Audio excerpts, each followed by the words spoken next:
A very good morning, friends. Good morning, all. तो madam good morning. इधर हो गया. यूट्यूब लाइव चेक कर रहे हो क्या आप? चलिए. So it's our first day of financial management with economics for finance. Okay. Group 2 एक बहुत बड़ा क्वेश्चन मार्क भी है और एक बहुत बड़ा पहेली भी है, ऐसा बोल सकते हैं कि क्या करें ग्रुप 2 के बारे में. इतने स्टूडेंट्स मिले, बोले सर सच बताओ तो ग्रुप 1 के बाद हिम्मत ही नहीं है ग्रुप 2 की तरफ आगे बढ़े. तो just coming to that point first कि whether you should go for group 2 और नॉट, क्योंकि काफी लोग ये बोल रहे थे. So I will suggest you that अगर आपके क्लासेस अच्छे से हुए, अच्छे से समझते हो, अच्छे से क्लासेस हुए और होमवर्क भी आपने रीजनेबली बहुत अच्छे से किया है, तो definitely you can go for group 2. But फिर ग्रुप 2 में सर बहुत बर्डन आता है, ग्रुप 1 का ही टेंशन बहुत है, अब तक तो ग्रुप 1 का कुछ याद भी नहीं आता है. तो मैं आपको बता दूं, क्लास में एक भी ऐसा नहीं है जो बोलेगा याद आता है सब कुछ. और अगर कोई हो तो मैं अभी आपको पूछ सकता हूँ, 4 सब्जेक्ट के 4 क्वेश्चन ही सिर्फ पूछूंगा. So no one, in fact no one all over India can tell you कि ग्रुप 1 के क्लासेस हो गए और सब कुछ आता है. It's not practically possible. हम भी स्टूडेंट थे तब, हमारे लिए भी पॉसिबल नहीं था, तो किसी और के लिए क्या रहेगा. बट ग्रुप 1 की जब आप प्रैक्टिस करोगे ना, तो तब चीजें रिकॉल हो जाती है. और नोटबुक के अंदर अगर आपने लिखे रहेंगे कुछ स्मॉल एलिमेंट जो टीचर यहाँ पर डिस्कस करते हैं, तो डेफिनेटली आपको सब रिकॉल होता है. ओके. सो ग्रुप 2 का अगर आपको बहुत बर्डन आता है और आपको लगता है कि नहीं यार दोनों ग्रुप नहीं करने चाहिए, टेंशन आता है, बहुत टेंशन आता है, दिमाग इतना सा और इतना ज्यादा बोझा क्यों डाले, तो कोई बात नहीं, आप कॉल ले सकते हो कि आप एक हाथ सब्जेक्ट एक्स्ट्रा पढ़ लो या 2 सब्जेक्ट एक्स्ट्रा पढ़ लो और एग्जामिशन के लिए ट्राई कर सकते हो. बट एग्जामिशन का रूल याद रखना, हर वक्त याद रखना, attendance is compulsory for all papers, then only you get the examination. Examination generally उन पेपर्स में लिया जाता है जो स्कोरिंग होते हैं. And let me tell you frankly, FM with EFF is very scoring, very scoring subject. Dare to dream, care to achieve. बस dream करने की हिम्मत रखो कि यहां पर 90+ लाना है आपको, और आता भी है. हिस्ट्री में भी आया है तो आपको भी आएगा. बस हिम्मत रखकर उतना आपको डेयर करना है कि भाई ये मुझे स्कोर लाने हैं, और उसको लाने के लिए सिर्फ हिम्मत की जरूरत नहीं है, केयर भी करना पड़ता है उसको अचीव करने के लिए. अचीव करने के लिए केयर करना मतलब क्या करना सर? Very simple. क्लास रोज करना है आपको, होमवर्क रोज करने आपको, और जो टाइम टू टाइम आपको कवर अप करना है सिलेबस, वो भी अच्छे से करना है. एक बेसिक क्वेश्चन पूछूं जिसका आंसर मुझे एक्चुअली पता है, बट फिर भी पूछ रहा हूं मैं, और आप भी बोलोगे क्या सर कितना ऑब्वियस क्वेश्चन था, और आंसर तो बहुत ही ऑब्वियस था. आप सब लोग फर्स्ट डे, वाह वाह वाह, मतलब बर्तन सामान लेके आ जाओ घर का पूरा, है ना. यहाँ एक रैक रख देंगे अपन, फिर गिराते रहो. ओके, ध्यान दो अभी सब लोग. क्या हुआ? सांसारिक जीवन के प्रॉब्लम्स. एक बहुत ऑब्वियस क्वेश्चन मैं पूछने जा रहा हूं. Let's get into this. How many of you want to pass in first exam?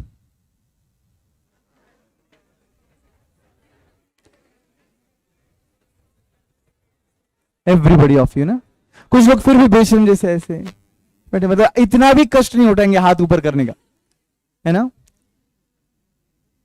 Sitting here everybody of you want to pass in first exam, बराबर ना. 3 ऑफ यू ऐसे बात करोगे तो पास नहीं होगे भाई. इधर ध्यान दो. हाँ, तो sitting here everybody of you want to pass in first exam. Almost you might be 300+ as of now. तो यहाँ पे सिर्फ मेरे सामने और बाकी स्ट्रीमिंग में भी काफी लोग हैं. तो सब लोग पास होंगे क्या? तुम सबने हाथ ऊपर किया. फर्स्ट एग्जाम में तुम्हें पास होना है. I don't call exam as attempt, and you also stop calling it as an attempt. Attempt का मतलब मालूम है ना आपको? अटेम्प्ट का मीनिंग क्या होता है इंग्लिश का, हिंदी में? What is the meaning of attempt? कोशिश. मतलब इतना पैसा डाल के, इतना टाइम डालकर, अपनी जिंदगी झंड बनाकर अपन कोशिश कर रहे, या अपन एग्जाम दे रहे हैं, we are giving exam of course. And बचपन से लेकर अब तक पढ़ाई कब की? जब एग्जाम आई. सीए में तो एग्जाम आता ही नहीं है, आता है तो अटेम्प्ट आता है ना. So you should not call examination as attempt. Stop calling it as attempt, because आपके ब्रेन को उसका मीनिंग मालूम है, कोशिश. तो ब्रेन बोलता है वैसे भी कोशिश है, लोड मत ले, एग्जाम आनी बाकी है ना. एग्जाम है आपकी, आप सबकी एग्जाम है. और मैं पूछ रहा हूं कि ये एग्जाम में हर किसी को पहले इसमें पास होना है. बट सच में जितने लोगों ने अभी हाथ ऊपर किया, सबने किया, सबके सब पास होंगे क्या? हाश रियलिटी ये है कि नहीं पास होंगे. अब आप बोलोगे सर आपके पास क्लास लगा है. भगवान नहीं है भाई. और अगर मेरे पास सिर्फ क्लास लगाने से लोग पास हो जाते तो यहां बैठने के लिए जगह भी नहीं रहती थी ना, पूरा प्रेस्टीज खरीदना पड़ता था फिर तो. सो डेफिनेटली ऐसा होगा कि यहां पर सब लोग नहीं पास होंगे. I want to know the reason why few of you will fail and few of you will pass. General ratio अपनी क्लास का ऐसा है कि 60% तक रिजल्ट आता है, 40% नहीं आता है. इंडिया रिजल्ट छोड़ दो, बट मेरे क्लास का रिजल्ट बोल रहा हूं मैं आपको. तो आप में से 60% पास होंगे मगर 40 नहीं होंगे. तो आपको क्या लगता है जो 60 पास हुए वो क्यों हुए, और जो 40 फेल हुए वो क्यों हुए fail? Anybody of you? Practice and revision. Okay, test series. I agree, it's my brand of test series, but I'm not here to tell you about test series. Anyways, test series और कोई regularity in class और consistency और कुछ conceptual clarity. Yes, this side girls. Time management और daily revision. और बताओ ना किसकी वजह से पास होंगे आप? कंसिस्टेंसी, यहां पे आंसर आ रहा है. और self study. Last bench, any answers? Urge to win, urge to win, discipline, wonderful, full confidence के साथ, हाउस द जोश, हाय सर, डिसिप्लिन, पसंद आया, गुड. और उस side motivation, self motivation. Okay, all of you are having some और the other word in your mind कि ये चाहिए सर तब पास होंगे, वो चाहिए सर तब पास होंगे, ऐसा हुआ तो ही पास होंगे सर, ये किया तो पास होंगे, वो नहीं किया तो पास होंगे. There are an number of things in your mind, you know. Positive approach, dedication, planning, determination, consistency. यहां पर भी आंसर्स आ रहे हैं स्ट्रीमिंग में. So there are so many answers in your mind. All of you have used some धासु words, consistency, dedication वगैरह. But फिर अगर आपको फर्स्ट डे ये सब मालूम है, सबको पता है, फिर भी क्यों फेल होते? क्योंकि ये चीजें जो भी है ना, ये सिर्फ फर्स्ट डे है या फर्स्ट फ्यू डेज है. मैं आपको सच्चाई बताता हूं और सब लोग एग्री करेंगे इस पर अगर आप दिल से सोचोगे तो. ठीक है, I am not here to praise you, I am not here to tell you goody goody things, go, मतलब एकदम अच्छा नजारा दिखाने के लिए नहीं. मैं उधर, मैं आपको रियलिटी बताने के लिए हूं. Just recall your first day of group 1, first day of group 1, और जस्ट सोचो कि उस दिन क्या जोश था, उस दिन क्या क्या दिमाग में सोचा था आपने. और एग्जैक्टली 4 दिन पहले आपका ग्रुप 1 खत्म हुआ रहेगा, तो तब सोचो कि सच में वो सब फॉलो हुआ क्या. तो सोचा था आसमान तक, फॉलो तो पता नहीं कहां तक हुआ है, दूर दूर तक वास्तविक जीवन में संबंध नहीं है ना. तो guys understand one simple thing, pass वही होता है जो स्टार्ट लाइन से फिनिश लाइन तक दौड़ता है. स्टार्ट लाइन हमारा तब ड्रॉ हो गया था जब आप ग्रुप 1 स्टार्ट किए थे, या चलो आज ड्रॉ हुआ है जहां पे आपने ग्रुप 2 स्टार्ट किया है, क्योंकि पास्ट में तो हम जा नहीं सकते. Let's talk about present. वैसे भी प्रेजेंट को प्रेजेंट क्यों बोलते? Gift from God. प्रेजेंट दिया तेरे को, चल बदल अपना फ्यूचर. तो प्रेजेंट की बात करेंगे. ग्रुप 2 आज से स्टार्ट हुआ है, आज स्टार्ट लाइन ड्रॉ करते हैं अपनी, और यहां से फिनिश लाइन कहां पर है मालूम है आपको? सीधा मेरे पेपर का last time, that is 5 PM। मेरा पेपर लास्ट पेपर होता है, पेपर 8। सो पेपर 8 का 5 बजे का टाइम आपके एग्जाम का, ये आपके लिए क्या रहेगा? Finish line. स्टार्ट लाइन आज ड्रॉ हुआ है, फिनिश लाइन उस दिन रहेगा, उस वक्त तक रहेगा। क्या आपके अंदर इतना अर्ज है टू विन? क्या आपके अंदर इतनी कंसिस्टेंसी है? क्या आपके पास इतना डिटर्मिनेशन है कि आप ये सब चीजें आज से उस एंड मोमेंट तक रख पाओगे? और अगर नहीं रख पाओगे ना तो आप पास नहीं हो सकते हो, और अगर रख पाओगे ना तो आप फेल नहीं हो सकते। This is my guarantee. Start line से फिनिश लाइन तक बस रहना। ड्यूरासेल का एड देखा है आपने? ड्यूरासेल का एड, कुछ सेल्स ऐसे दौड़ते हैं उसे रेस में, राइट?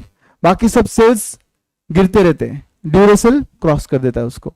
आप ड्यूरासेल बनना है आपको। स्टार्ट लाइन से फिनिश लाइन, बी ड्यूरासेल।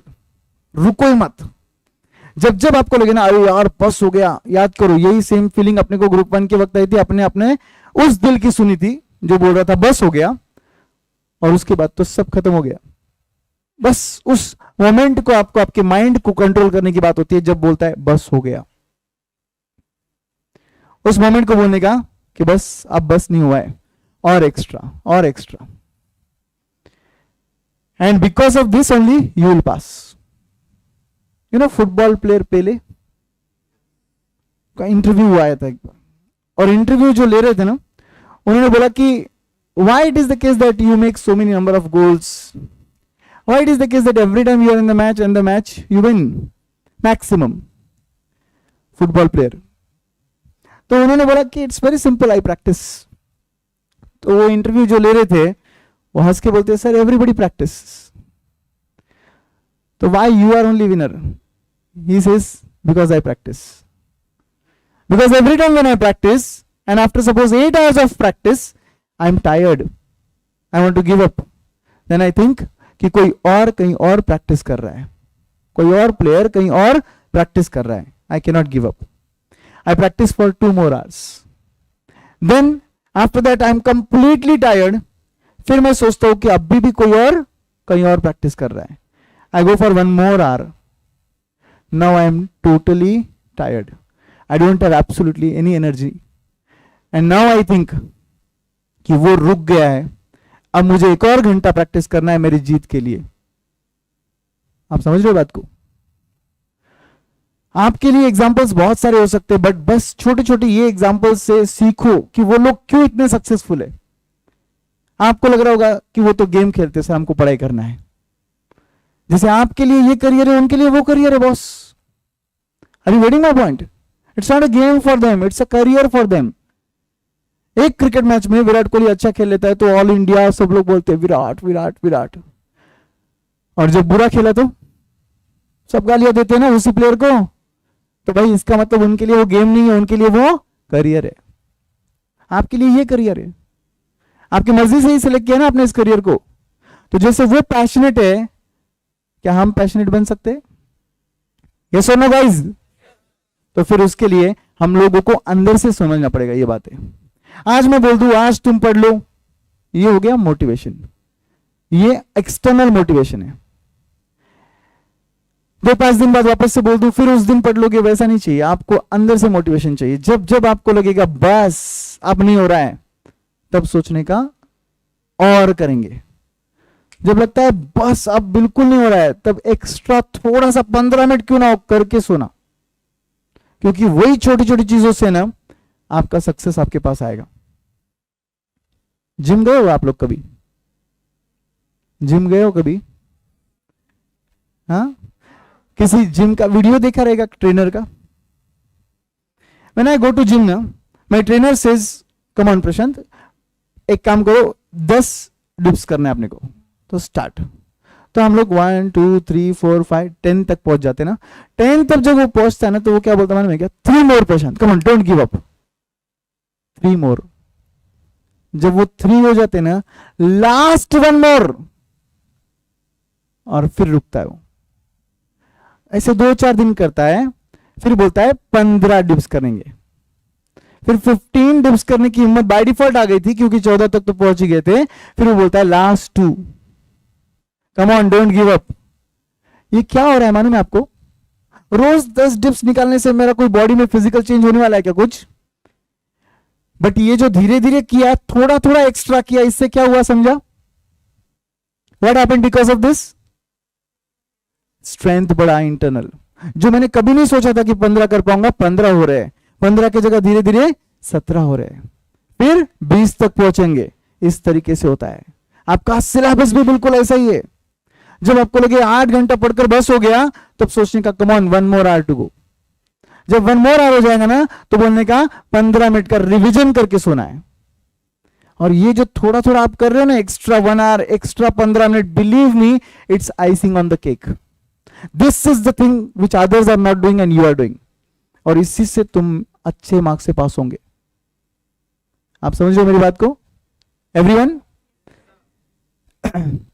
क्योंकि फर्स्ट डे अपनी बैच का, तो let me tell you some introduction about me and my subject. Okay, all of you know me by name. कितने लोगों ने तो पहली बार देखा रहेगा शायद। Okay, so friends, I am C A Prashant Saida and I am going to give you my introduction right from my childhood. You know me better ना, इसलिए मैं चाइल्डहुड से आपको इंट्रोडक्शन दे रहा हूं। मेरा ध्यान से सुनना। Right from my first standard till my 10th almost I was topper. Rank 1 2 3, rank 1 2 3 में हर जगह एक जगह तो होता ही था मैं।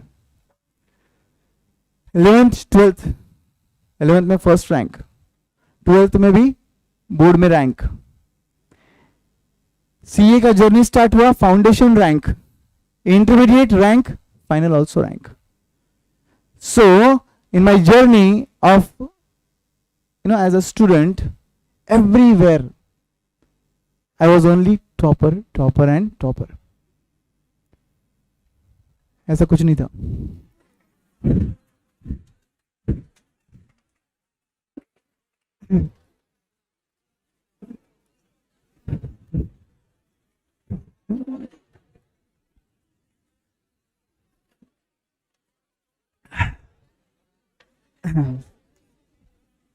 फिर सर ये क्या था?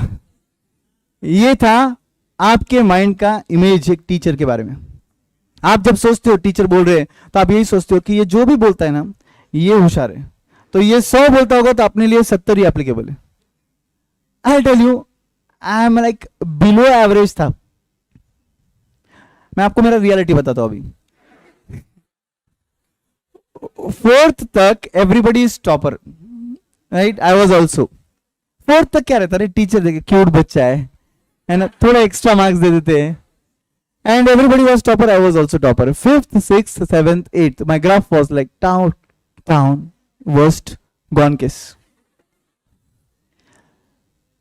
5th 6th 7th ये कैटेगरी, ये 7th तक, सॉरी 8th नहीं 7th, 5th 6th 7th ये इयर्स में मेरे लिए कोई 70 के ऊपर स्कोर आएगा ना किसी का, तो मेरे मुताबिक होशियार हो। 80 अब बहुत होशियार है। 90 above doesn't exist for me. मतलब उससे मैंने कभी बात भी नहीं किया रहेगा जिसका 90 के ऊपर स्कोर है। 5th 6th 7th हर बार खेलना, हर बार टाइम पास। घर वाले भी बोलते थे भाई तू पास हो जाना। कहीं पर भी बाहर खेलने निकले, घर वाले रुकाते थे, बोलते थे भाई पास हो जा, भाई तू जा खेलने, मगर तू थोड़ा पढ़ ले और शर्म के मारे पढ़ और पास हो जा। एंड आई वाज लाइक हाँ ठीक है। जिस दिन घर वाले खेलने नहीं भेजते थे जल्दी, मैं मेरे बड़े भाई को तंग करता था जो बहुत स्टूडियस था, और घर वाले बोलते थे तू बाहर जा। This is the reality. And my brother he was always topper actually. First 1 rank 1 rank rank 1 rank 1। I still remember उसका एक बार रैंक 2nd या 3rd आया था, वो रो रहा था आधे घंटे। उस दिन मुझे बहुत खुशी हुई कि मैं ऐसा हूं, और मैंने उसको बोला भी इसीलिए ज्यादा नहीं पढ़ना चाहिए। अबे रैंक 3rd आया तेरा, तू रो क्या रहा है?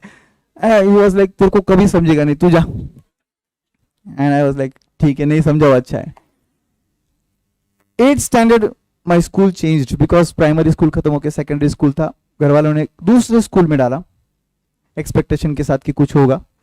ऐसे स्कूल में डाला जहां पर बहुत होशियार स्टूडेंट्स थे। मेरा तो एडमिशन भी नहीं हो रहा था, पहचान से हुआ। एंड उस वक्त फिर वो स्कूल में एडमिशन होने के बाद आई वाज सो बेशरम कैटेगरी कि मैं लोगों को बोलता था पहचान से एडमिशन हुआ, बापू की पहचान, so proud about it. And 8th standard I came to new school, तो उस वक्त वहाँ सब लोग होशियार थे. मैंने ऐसे ही जनरल ऐसे बाजू वाले को स्कोर पूछा, what is your score, and he was like 82%. मैंने जगह चेंज कर ली. दूसरे को पूछा 88%, फिर जगह चेंज की. ऐसे ना एक्चुअली 2-3 दिन में ढूंढ रहा था 1% जिसके बाजू में मैं बैठ पाऊं, और मिला ना Mukesh my friend, and his score was 68 and you know what was my score 58. सो उस क्लास का लोएस्ट स्कोर का 10% नीचे मैं था. ठीक है. एंड मैंने सोचा चलो अभी इसके बाजू में बैठेंगे और रोज पढ़ेंगे. 4-5 दिन बाद ना ऐसा गिल्ट फीलिंग आने लगा कि क्या यार मजबूरी से सिर्फ इसके बाजू में बैठना पड़ रहा है, बाकी क्लास में सब होशियार है, थोड़ा तो पढ़ना पड़ेगा यार. एंड विद दैट लॉजिक थोड़ा बहुत पढ़ना स्टार्ट किया. 8th स्टैंडर्ड में धीरे धीरे धीरे एग्जाम आई, एंड एग्जाम आने के बाद you know what was the score. 8th standard score was 72%. 8th standard my score was 72. आप लोग ऐसा सोच रहे हो और नॉर्मल देख रहे हो, मैं आपको बताऊं मेरे लिए बहुत बड़ी बात थी. 58 से 72, एंड यू रिमेंबर 70 अप मेरे लिए क्या था, होशियार. तो मुझे लगा अरे यार मैंने थोड़ा पढ़ा और 72 आ गए, मतलब बहुत मेहनत नहीं लगती है इस कोर्स के लिए. उस दिन मुझे वो बात समझी, और 72% आने के बाद लिटरली मैंने स्वीट्स लेकर हर रिलेटिव को बांटने गया. उसमें से 2 लोगों ने बोला उल्टा पड़ा रहेगा तूने, 27 रहेंगे, देख अच्छे से. और एक अंकल पूछे कि क्यों ऐसे स्कोर कैसे क्या अचानक से इतना आ गया, वो भी तेरा. तो मैंने बोला बस थोड़ा पढ़ लिया. उन्होंने बोला बेटा तू थोड़ा पढ़ लिया, तेरा 72 स्कोर आया, तू सोच तू ज्यादा पढ़ेगा तो क्या होगा. मैंने बोला उनको कि यार इसलिए मैं सोचता नहीं, क्योंकि इसमें मैं बहुत खुश हूं अंकल, आप पेड़ा खाओ. तो ये तो मैंने मजाक में उड़ा दिया. वो अंकल मेरे से बहुत क्लोज थे, एकदम फ्रेंड जैसे बात करते थे. मैंने भी उनको फ्रेंडली रिप्लाई दिया, एरोगेंट रिप्लाई नहीं था वो. और उसके बाद जब मैं एक्चुअली उस दिन रात सोया तो मजा आया, मैंने दिन भर का रिकॉल किया, तब मुझे वो अंकल का बात याद आई, और मुझे लगा कि हाँ यार सच में जो बचपन से एक कंस्ट्रेंट था 70 अप जाना बहुत मुश्किल है, बहुत होशियार होते हैं और वो लोग, ये टूट गया मेरे माइंड से कहीं नहीं तो कहीं. And that day I decided कि 9th में अब कुछ अलग करेंगे. 9th में कुछ अलग करते, and therefore 9th standard I used to study. And image इतनी पावरफुल बनाई थी बचपन से कि पढ़ना नहीं है, दिखाना भी नहीं है कि अपन पढ़ रहे. तो my study style was totally different. Parents आए तो बुक बंद करता था मैं, क्योंकि वो इमेज रेपुटेशन खराब नहीं करना था अपने.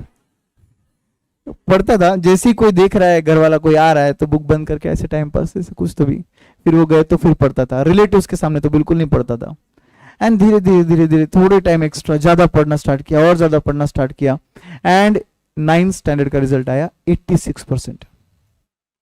Look at the graph. And जैसे 86 आया ना, everybody around me was like कि अब 10th है आगे, और इसका तो अब रैंक आएगा. क्योंकि अभी ग्राफ भी ऐसे जा रहा था, स्कूल वाले भी हैरान हो गए थे, और स्कूल वाले बोल रहे थे अपनी स्कूल की वजह से बॉस ये बंदा भी सुधर गया. हो सकता है ना, ऑब्वियसली उसका भी एक हाथ है, क्योंकि सब लोग आसपास वैसे थे, तो कोई बात नहीं, डेफिनेटली वो बात थी.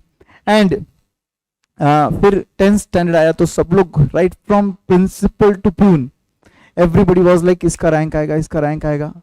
एंड मुझे भी लगने लग गया मेरा रैंक आएगा. एंड फिर वो जो एक हवा क्रिएट हो गई ना, उसमें कहीं तो कहीं I forgot the story logic.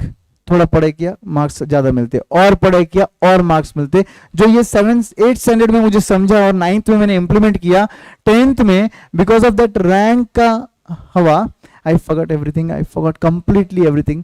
And I was like कि ठीक है मेरा तो रैंक आएगा, मेरा तो रैंक आएगा. एंड 10th स्टैंडर्ड का एग्जाम दे दिया, पेपर्स गए, बट उसके बाद फिर रिजल्ट आया. आई was not in you know position कि मैं ऐसा सोचूं कि मुझे सीए करना है. बचपन से सीए का ड्रीम वगैरह ऐसा कुछ भी नहीं था. इनफैक्ट जो सोसाइटी का थिंकिंग होता है बाहर, वही मेरा थिंकिंग था, क्योंकि मेरे घर वालों का भी थिंकिंग वही था. If the student is brilliant he will go for science, if he is average he will come in commerce, nothing doing Arts. This is worst, you know, this is worst what society feels. Even arts is wonderful. And look at the artists today. They are earning more than chartered accountants, they are earning more than doctors also. And they are living their life. तो ऐसा कुछ नहीं है, but society का ये एक thought process है जो चेंज करना बहुत मुश्किल है. उस वक्त फिर I was having the dream to get into science, and I am from Nanded, so it's a town near Latur. Latur का एक बड़ा फेमस कॉलेज है, राजश्री शाहू कॉलेज. वहां से मुझे साइंस पढ़ना था. ओके, सो 10th का रिजल्ट आया, and the result of 10th standard was 70%. जग सुना सुना लागे. And the result day everybody was talking about me before result, and after result I was like left alone. कोई आके कॉन्ग्रेचुलेशंस भी नहीं बोल रहा है, बोला 70 मिले, कोई बात नहीं, 70 मिले, it's okay. And I went to Rajshri Shahu college. Admission नहीं मिलने वाला था, मालूम था. पापा ने बोला जाके आ, क्या प्रॉब्लम है, फॉर्म तो भर के आ जाओ. And I went to Rajshri Shahu college and I took the admission के लिए वो जो प्रॉस्पेक्टस होता है वो फॉर्म फिल करने के लिए.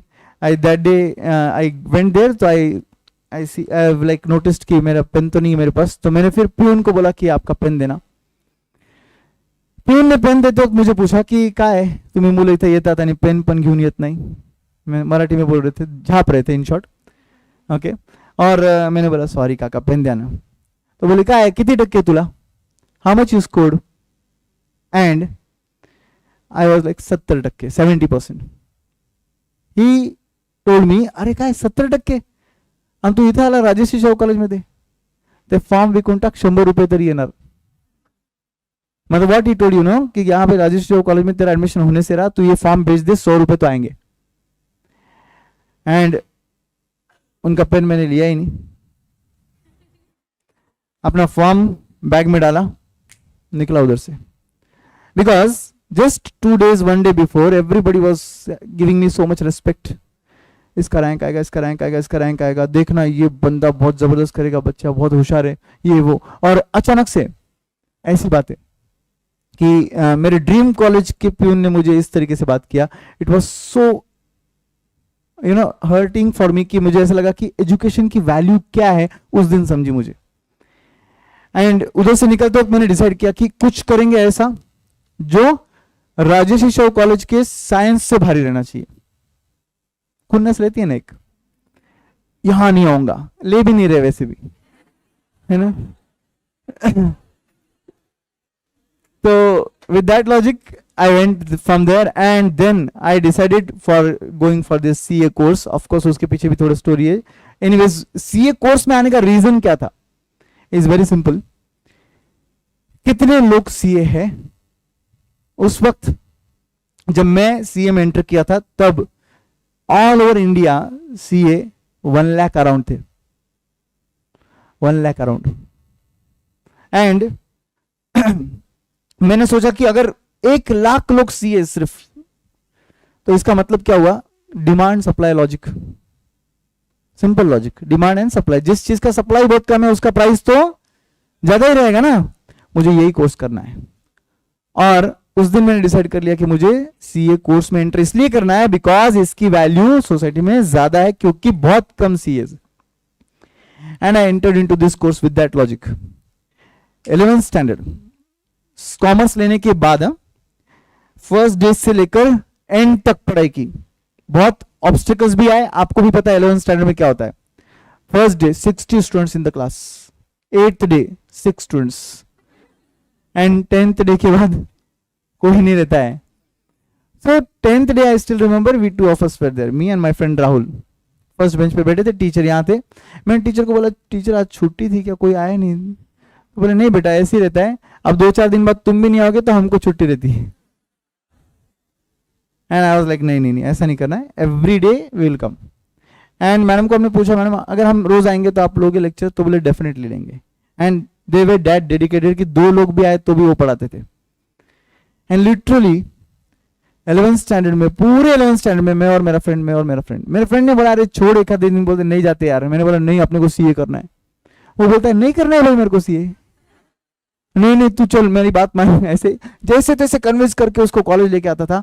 एंड 11th स्टैंडर्ड का स्कोर 94%. कॉलेज में फर्स्ट, साइंस से भी ज्यादा percentage, first time in history of college I was first. And ये सब सच्चाई है अभी.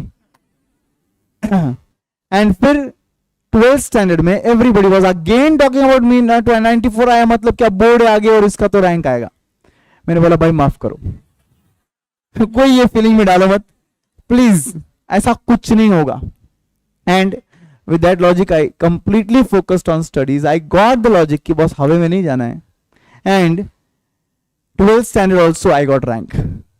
10th rank in Latur board, first rank in Nanded district, and economics subject I was board topper, Latur board topper. And then I came to Pune with the dream of becoming a chartered accountant. That time there was only one class, Hindulal complex में Zavris, and 2 line थे उधर admissions के लिए. Okay. And I still remember senior Zavris sir, very strict and एकदम dashing personality उनका. Why मतलब ऐसे सब लोग including staff of office, students तो बहुत दूर की बात है. Amazing personality. And then I was in the line. I thought 2 line क्यों पता नहीं, तो जो बड़ी लाइन थी उसमें रुक गया मैं. फॉर्म ले लिया था, भर रहा था. उसमें लिखा था mention rank if any 10th 12th. तो मैंने बड़ी शान से लिखा 12th के सामने ऐसे rank, 10th rank Latur board वगैरह. और फिर वो फॉर्म सबमिट किया तो मैम बोले कि अरे तुम्हारा रैंक है, तुम इस लाइन में क्यों आए, रैंकर्स के लिए ये लाइन है. तो बोले उधर चले जाओ, और मेरा फॉर्म उस लाइन में एक्सेप्ट हुआ. आई वाज लाइक प्रिविलेज, है ना. First day of class we were approximately 70-80 and class started. First day of class teacher आए एंड डायरेक्टली पढ़ाना शुरू. फर्स्ट डे से ही पढ़ाना शुरू. And not even a single sentence was in Hindi. English. I was comfortable. ऐसा नहीं कि English नहीं आती थी, but anyways ऐसा थोड़ा सा ऐसा ज़्यादा strict लग रहा था, but anyways I was like comfortable. First day हो गया, second day, third day थोड़ा अजीब ही होने लग गया. क्या हुआ मैं बोलता हूँ आपको. अपना जब स्कोर अच्छा रहता तो अपन बाजू वाले को पूछते तेरा स्कोर क्या है. तो मैंने पूछा बाजू वाले को what is your score 12th standard. I was like Rajasthan board first rank. कोई और बोल रहा है पुणे बोर्ड 8th रैंक. सब अलग अलग जगह से सब रैंकर वहां पर 60-70 of them they were ranker. I then got to know the logic कि नीचे 2 लाइन क्यों थे. आप समझे बात को. लंबी वाली लाइन ऑर्डिनरी लोग, छोटी वाली लाइन रैंकर्स की. तो ये जो क्लास है ये सिर्फ रैंकर का है. उसके नीचे वाले फ्लोर पे 200 लोग का क्लास चल रहा है और वो नॉन रैंकर्स है. एंड यहां क्या प्रॉब्लम है अभी, यहां के लोग अचानक से क्लास के बीच में से ये उठता है, बोलता है सर आई हैव डाउट. मैं वहां बैठा हूं. हाँ, he is asking the doubt. And doubt क्या है, sir I read in Economic Times that RBI repo rate repo rate ये foundation. Sitting there and teacher is like very good question. So the case is पूरा explain किया. I am sitting there और फिर good reply done. I am sitting there. मुझे ना question समझा ना answer समझा, ना क्वेश्चन समझा ना आंसर समझा. Because what he is saying I read in Economic times. Economic times का कलर कौन सा होता है ये भी नहीं मालूम मेरे को. तो पेपर व्हाइट होता है कि थोड़ा येलोइश होता है कि रेडिश होता है, कुछ भी नहीं पता मुझे. एंड इस कैटेगरी के लोग थे कि ये लोग बहुत होशियार थे और ऐसे ऐसे क्वेश्चंस आते थे उस क्लास में कि ऐसे वेंटिलेटर सपोर्ट लगता था मुझे. मैं नीचे गया, रिसेप्शन पे गया. आई टोल्ड रिसेप्शनिस्ट कि I want to change the classroom, send me to non ranker category. She told no sir, you know beta you cannot do that thing. If you want to do, you have to meet senior Zavre sir and take an appointment and meet him and you can discuss the case. I'm like नहीं ठीक है, I'll adjust. and धीरे धीरे धीरे धीरे देखते देखते foundation का एग्जाम नजदीक आने लग गया. I was asking my seniors how to study in CA ये वो and only one reply everybody used to give. Maths पढ़, मैथ्स में फेल हो जाएगा. मैथ्स पढ़, मैथ्स में फेल होगा. बाकी तो कोई नहीं, कुछ नहीं बोलता था. तो इतना रिलेट हो गया था ना, मैथ्स पढ़ मैथ्स में फेल हो जाएगा, maths fail maths fail maths fail, ऐसे ही लगता था. And whenever I used to sit for studies, accounts my favourite subject. Okay, I used to study very well economics the favourite subject, and वो भी बहुत अच्छे से होता था. Law adjustable, no problem at all, नया नया सब्जेक्ट तो सबके लिए था उस टाइम पे, एडजस्ट होके मस्त लग रहा था. But maths I was like इनू. इनू पता है ना तुमको? इनू कैरेक्टर है ना, आमिर खान की मूवी थी ना वो, तारे जमीन पर. बस सेम स्टोरी, सेम स्टोरी. ऐसे नंबर्स उड़ रहे क्योंकि कुछ समझता ही नहीं था. Okay, and every time maths का कॉन्फिडेंस ही बहुत डाउन. जब जब मैथ्स पढ़ने बैठो नींद आती थी, जब जब मैथ्स पढ़ने बैठो नींद आती थी. बाकी सब में फैंटास्टिक, मैथ्स मतलब वाट लग जाती थी. I used to do one thing. फिर क्या करता था मैं, स्टार्टिंग में मैथ्स पढ़ता था, फर्स्ट सब्जेक्ट ही मैथ्स लेता था, एंड वर्स्ट पार्ट है वहां पर भी नींद आती थी. सो आई वाज लाइक कुछ तो करना पड़ेगा यार, and I used to study other subjects, and end में मैथ्स जितना हुआ उतना हुआ. देखते देखते एग्जाम्स आ गई. I gave all the papers, but the moment I appeared for maths, it was worst. I still remember Modern College मेरा centre था पुणे में, पता है मॉडर्न कॉलेज? उसके बिल्कुल सामने STD PCO हुआ करते थे, क्योंकि सबके पास मोबाइल नहीं था उस वक्त. जैसे एग्जाम दिया ना, बाहर आकर डायरेक्टली पापा को फोन लगाया और रोना चालू. मैं आ रहा हूँ आज ही, नहीं देना है मुझे. लास्ट पेपर इकोनॉमिक्स था, मेरा फेवरेट था, तो भी मैंने बोला नहीं देना है. He told only one thing, क्यों क्यों क्यों नहीं देना है? मैंने बोला आज का पेपर बहुत बकवास गया, मैं पास नहीं होने वाला हूं. तो ये देने से क्या होने वाला है?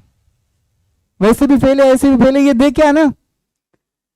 मैंने बोला क्या फायदा देके? तो उन्होंने बोला आके क्या फायदा है, दे देना, सिर्फ पेपर देने में क्या प्रॉब्लम है, पेपर दे और आ जाओ. मैंने बोला ठीक है. आई appeared for economics also, the last paper. That time it was all writing में, चारों पेपर राइटिंग में थे. 400 मार्क का पेपर हुआ करता था सीए फाउंडेशन का उस वक्त, और कोई एमसीक्यू पैटर्न नहीं था, and every subject 40% and aggregate 50. ठीक है, and guys my result came. You know my score?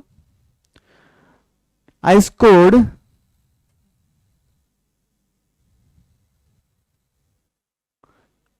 228 out of 400. Maths. Result is CA. Come again. है ना? फेल, एक सब्जेक्ट फेल, ऑब्वियसली सब कुछ fail. What was my score in accounts? 96 marks out of 100. But end result is fail. So क्या करें? कुछ नहीं कर सकते. That time I cried so much because मुझे वो बचपन का स्टेटमेंट याद आ रहा था पापा मम्मी का, कुछ भी कर फेल मत होना. बोलते थे ना वो, और मैं बोलता था हाँ टेंशन मत लो, वो कभी नहीं होगा. हो गया, आज फेल हो गए. एंड ये सब देख कर ना ऐसा लगा कि यार छोड़ देते सी, अपने बस की बात नहीं है बॉस. आपको भी पता है फेलियर काफी लोगों ने ट्राई भी नहीं किया रहेगा, करना भी मत, बहुत गंदी फीलिंग होती है फेल की. I got the you know feedbacks from relatives. सबसे पहले तो वहां से ही आते बातें, पेरेंट्स बाद में बोलेंगे, पहले वो. एंड क्या बोले, पूरा गया था ना तू, तो 12th में तो रैंक था तेरा, क्या हुआ फेल हो गया, पुणे की हवा लग गई, और ये स्कोर नहीं मालूम, रूल्स नहीं मालूम, direct commenting.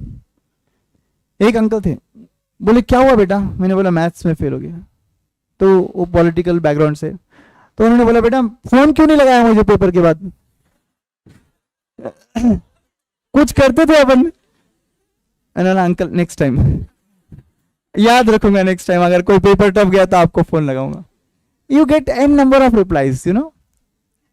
And then I was like कि क्या करे, कुछ नहीं कर सकते. एंड ऑब्वियसली मुझे पेपर्स फिर से देने. नेक्स्ट डे 7 बजे पेपर पढ़ाई स्टार्ट किया था. नेक्स्ट डे मॉर्निंग 7 o'clock, जितना रोना था ना रिजल्ट के दिन रो लिया. Next day morning 7 o'clock I started my studies. First subject I took was maths.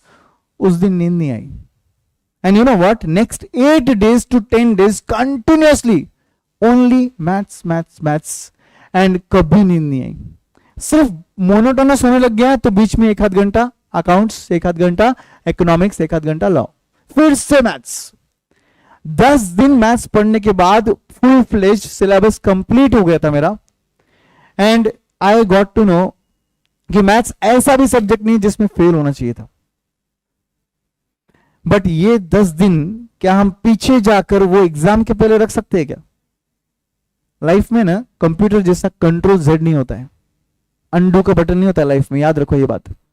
इसलिए आपका ये टाइम कभी वापस नहीं आएगा, there is no undo. So therefore please ensure कि ये जो टाइम आप डाल रहे हो ना, ये बेस्ट पॉसिबल टाइम होना चाहिए। The moment I got to know the logic कि मैथ्स में फेल नहीं होना चाहिए और हो भी नहीं सकते अभी, तो I balanced other subject with maths and I gave my CA foundation again, and next examination what is my score? All India 11th rank in the same examination where I was failed. And in the subject of economics, which is my favorite, I got All India first rank. I got the best paper award for economics from ICI. That time it was writing my paper, I told you. So my answers were that good कि India में highest score. Accounts 94 marks. And this way I completed my CA foundation. CA intermediate I came, and then intermediate में आने के बाद first attempt में दोनों group पास, सिर्फ पास, no rank nothing. Final I insured कि मेरा कैपेसिटी क्या है, आर्टिकलशिप के कुछ इश्यूज थे, वो भी वर्किंग आवर्स ज्यादा थे। I gave one group one go, first group first attempt pass, second group second attempt pass. I told you everything about me because there was some logic. मेरे 10th standard से आपको क्या लगता है क्या हुआ 10th में? ओवर कॉन्फिडेंस, बराबर ना?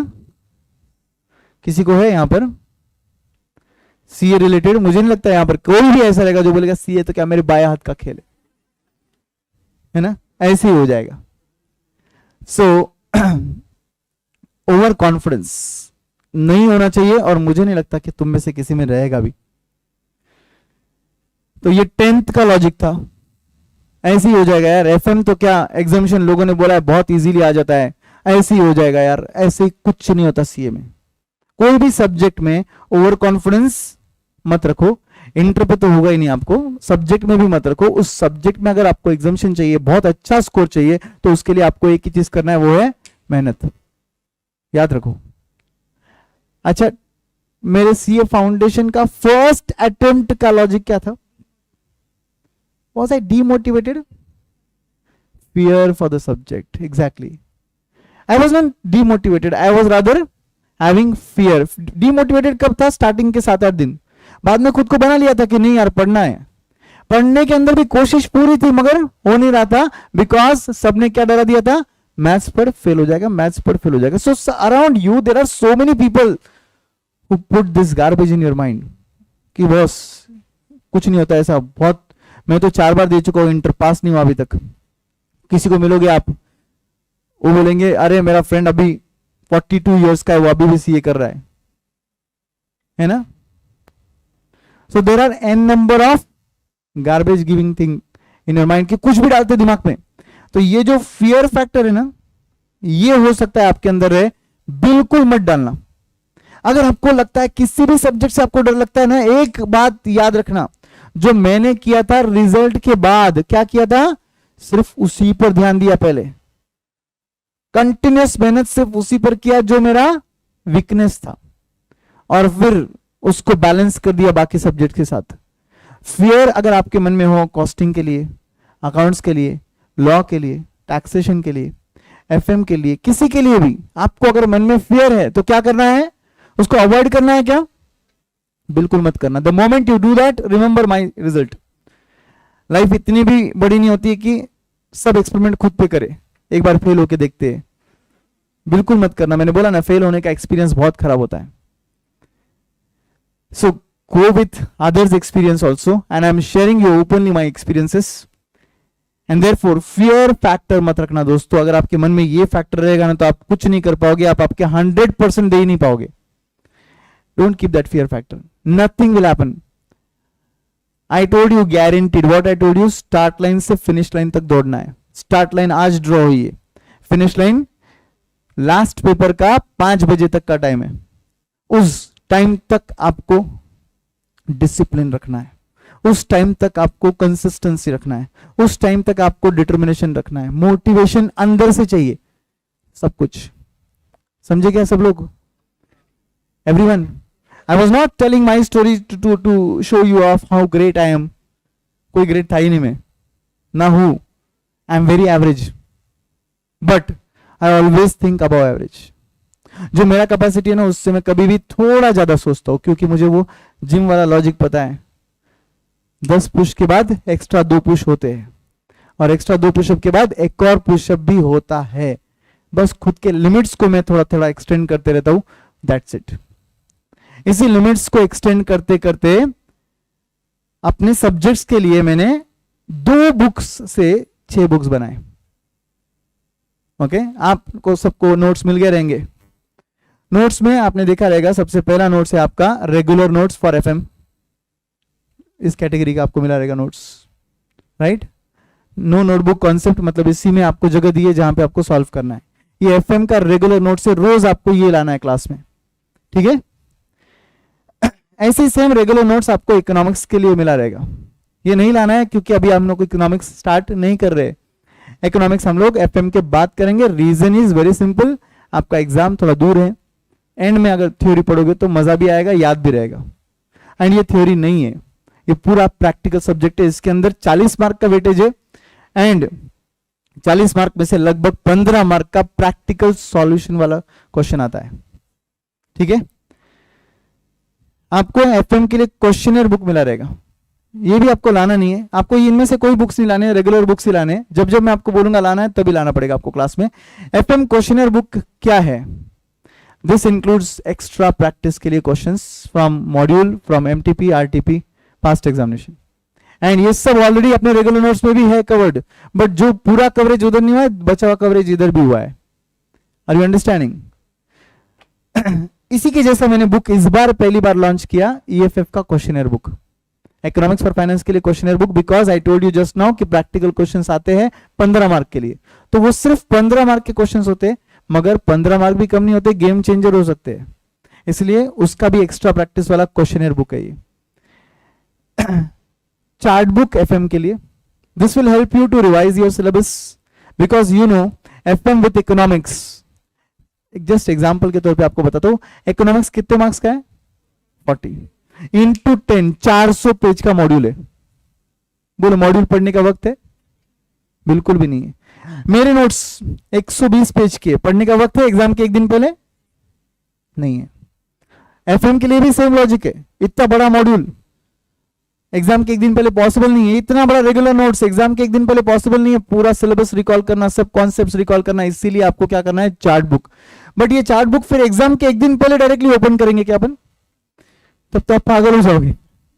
You should be so familiar with this book कि इसके लेफ्ट राइट क्या लिखा है, नीचे क्या लिखा है, सब याद होना चाहिए आपको। एग्जाम के एक दिन पहले आप इसको 2 बार 3 बार पढ़ लेना चाहिए। एटलीस्ट एक बार भी पढ़ लोगे ना, सब कुछ हो जाएगा आपका। Chart book, when I was student I used to make my summary notes. I did this thing for you. summary notes ready है पूरे चार्ट बुक में। आपका जैसे ही चैप्टर खत्म हो जाता है इधर क्लास में, आपको चार्ट बुक से रिवाइज करना है, समझे? इसका पूरा चार्ट बुक का रिवीजन मेरे चैनल पे ऑलरेडी अपलोडेड है। मेरे चैनल पे, यूट्यूब चैनल पे ऑलरेडी अवेलेबल है आपको इसका पूरा रिवीजन बैच, ठीक है। Same like this I have done economics for finance के लिए भी चार्ट बुक। तो ये चार्ट बुक आपको हेल्प करेगा इको फॉर फाइनेंस का पूरा सिलेबस रिवाइज करने के लिए। तो एक्चुअली दिखने के लिए आपको 6 बुक दिखेंगे आपको जब मिले, और आपने सोचा रहेगा अरे बाप रे ये कब पढ़ेंगे भाई। अमित सर का 5 बुक, प्रशांत सर का 6 बुक। यहाँ कॉम्पिटिशन लग रहा है शायद कौन बुक्स कितनी ज्यादा देता है, but the every book logic is different. Actually देखा जाए तो आपको रोज क्लास में क्या पढ़ना है? Regular book. रिविजन के लिए क्या करना है? हर चैप्टर के बाद चार्ट बुक। कॉन्फिडेंस आ जाए तो क्या करना है? क्वेश्चनर बुक से सॉल्व करना है। मेरे YouTube चैनल पे क्वेश्चनर के भी सभी लेक्चर्स अपलोडेड है। सिर्फ EFF का क्वेश्चनर अपलोडेड नहीं है क्योंकि वो बनाई इस बैच के वक्त है, पहली बार आपके बैच के वक्त ही पहली बार बनाया है, तो उसके भी लेक्चर्स मैं अपलोड कर दूंगा जब मैं वो लेक्चर्स आपके साथ लूंगा। हम साथ में सॉल्व करेंगे, उसको करेंगे ना। सो इतने सारे बुक्स है, मगर हर बुक का अपना एक लॉजिक है, अपना एक बेस है, और उस बेस के साथ ही हम लोग आगे बढ़ेंगे। हम लोगों को इकोनॉमिक्स पर फाइनेंस अभी नहीं पढ़ना है, हम लोग बाद में पढ़ेंगे। हम लोग एफएम के साथ शुरुआत करेंगे। Everyone ready? एफएम के बारे में जानना है आपको? पढ़ाई कैसे करनी चाहिए, क्या करनी चाहिए, ये आपने सुन लिया, बट अभी इंप्लीमेंटेशन की बारी आ गई। Okay, every day morning just do one thing. Every day morning when you wake up just do one thing, have this practice. सो गया क्या वो दोनों? भाई साहब पास हो गए हो आप तो। हाँ, डिसिप्लिन, कंसिस्टेंसी, डेडिकेशन, कहां गए? क्या नाम है आपका? जोर से बोला तो। प्रेम गुप्ता। ओके, सो प्रेम, थोड़ा सब्जेक्ट से प्रेम करो। भाई साहब टी शर्ट पे भी लिखा है पैशन,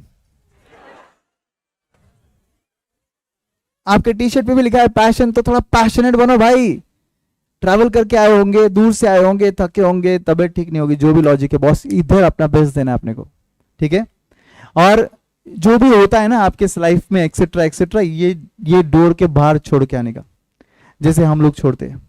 हमारी लाइफ में हर चीज स्मूथ चलती होगी क्या?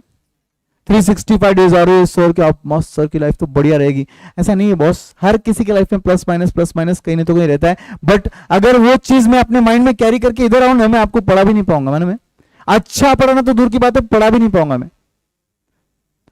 एक आधी बार कम नींद, ज्यादा नींद, व्हाट एवर इट इज, यहां पर जो मेरा बेस्ट देना रहता है, वैसे ही आपको भी याद रखना है। क्लास में एंटर करते साथ ही वहां पर सब वरीज छोड़ दो। क्या प्रेम? बैठो, क्वेश्चंस आपको मिलेंगे आज। हाँ, आपकी तरफ क्वेश्चंस आएंगे, रेडी हो ना आप? अभी ठीक नहीं है क्या बेटा? ठीक है, कॉम्प्लेन पिया करो।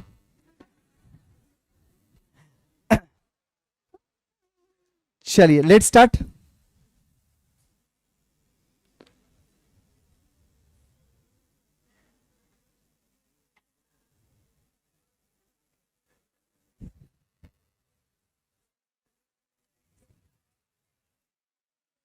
Everyone take your notebook. Notebook भी नहीं, एक्चुअली आपको नोटबुक बनानी नहीं है एफएम के लिए फिलहाल। तो सिर्फ 2 चैप्टर्स ऐसे रहेंगे जिसके लिए आपको नोटबुक की जरूरत गिरेगी, और बीच बीच में मैं आपको बोलूंगा तब। नोटबुक कैरी करो, मगर पतली वाली, बहुत बड़ी नोटबुक मत बनाना। इतनी बड़ी नोटबुक की एफएम के लिए जरूरत नहीं है। एफएम के लिए आपको हार्डली 140 पेजेस लगेंगे, क्योंकि 2 चैप्टर्स है, capital budgeting, risk analysis in capital budgeting, जिसके लिए आपको नोटबुक लगेगी, क्योंकि हर क्वेश्चन का फॉर्मेट वहां पर अलग होता है। तो we need to draw the format together so that you understand कि फॉर्मेट्स कैसे बन रहे हैं। बाकी rest of the topics format is same, तो इसलिए मैंने फॉर्मेट्स रेडीमेड दिए आपके पास, कुछ जगह ब्लैंक स्पेसेस दिए। अब मैंने क्या किया वो भी सुन लो। क्लास वर्क जब अपन करेंगे ना, क्लास वर्क, तब ना क्लास वर्क जब अपन यहां पे क्लास में सॉल्व कर रहे हैं बुक में से, तब मैंने आपको फॉर्मेट्स रेडी दिए ताकि आपका क्लास में टाइम वेस्ट ना हो। मगर जो जो क्वेश्चन मैं होमवर्क के लिए दूंगा ना, उसके लिए ब्लैंक है वहां पर, क्योंकि खुद बनाना, आप टाइम सेव क्लास में करना है, घर पे तो आपको प्रैक्टिस करना है ना, आपको भी तो आना चाहिए खुद से बनाने। इसलिए आपको कुछ जगह ब्लैंक दिखेगा टोटली, कुछ जगह आपको फॉर्मेट्स दिखेंगे, ठीक है? एफएम में और इको में होमवर्क होते हैं, एफएम और इको में होमवर्क होते हैं, लगभग रोज होते हैं। आज फर्स्ट डे, आज नहीं दूंगा मैं आपको, सिर्फ जो भी हम डिस्कस करेंगे उसको 5-10 मिनट में पढ़ लेना एक बार, ठीक है? बट रोज होमवर्क करेंगे, और होमवर्क कंपलसरी है। मैं होमवर्क क्लास में चेक करता हूं फेस टू फेस में, और यहां होमवर्क नहीं करने वालों को हम बाहर भेजते हैं, होमवर्क कराते हैं पहले, फिर अंदर लेते हैं। I hope this discipline will be there throughout. Sir क्या पॉसिबल है क्या सर इतने बड़े क्लास में होमवर्क चेक करना? आप एक्सपीरियंस से सीख जाओगे कि होता है ऐसा। आप सीनियर को भी पूछ लो, ऐसा क्लास में होता है। किसी भी पर्सन ने आपको मेरा रेफरेंस दिया रहेगा कि सर ये सर अच्छा पढ़ाते हैं, इनके पास जाओ। उनको पूछना आप कि होमवर्क सर देते हैं क्या? यस, और होमवर्क की वजह से ही आपको कॉन्फिडेंस आएगा। होमवर्क नहीं करोगे ना, आपका कॉन्फिडेंस हिल जाएगा, आपको कॉन्फिडेंस आएगा ही नहीं कभी। क्लास में सब कुछ सब अच्छा लगता है, मालूम है? यहां मेरे साथ आपको हर चीज इजी लगेगी। जब आप घर बैठकर होमवर्क ट्राई करोगे ना, तब आप पहली बार वो डिफिकल्टी फेस करोगे ना, उसी फेस को अपने को निकालना है। अगर आप घर बैठकर होमवर्क करने का हिम्मत जुटा देते हो ना, आपका पूरा एफएम आई गारंटी की क्लास के क्लास में हो जाएगा। एंड बिलीव मी, होमवर्क करने से ही सिलेबस आगे अच्छे से जाएगा और आपको कॉन्फिडेंस रहेगा। एंड स्टडी लीव में आपको वापस से पढ़ने की जरूरत नहीं रहेगी। डायरेक्टली पास्ट एग्जामिनेशन क्वेश्चन उठा के कोई भी सॉल्व कर लो, क्वेश्चनर बुक उठा लो, सॉल्व कर लो, you will be able to solve. Only one condition, homework करो, ठीक है। थोड़ा पेपर पैटर्न के बारे में मैं आपको बता रहा हूं, ध्यान से सुन लो, चाहिए तो नोट करना है तो कहीं नोट कर लो, ठीक है। FM and EFF, economics for finance को वी कॉल ईएफएफ, ठीक है। FM and EFF totally 100 marks का पेपर होता है, जिसका बाइफर्केशन 2 पार्ट्स में होगा। एफएम अलग रहेगा, ईएफएफ अलग रहेगा, ठीक है। एफएम का वेटेज 60 मार्क्स रहेगा, इकोनॉमिक्स फॉर फाइनेंस के लिए 40 मार्क्स रहेगा। यहां तक की स्टोरी तो आपको भी पता है। इसके बाद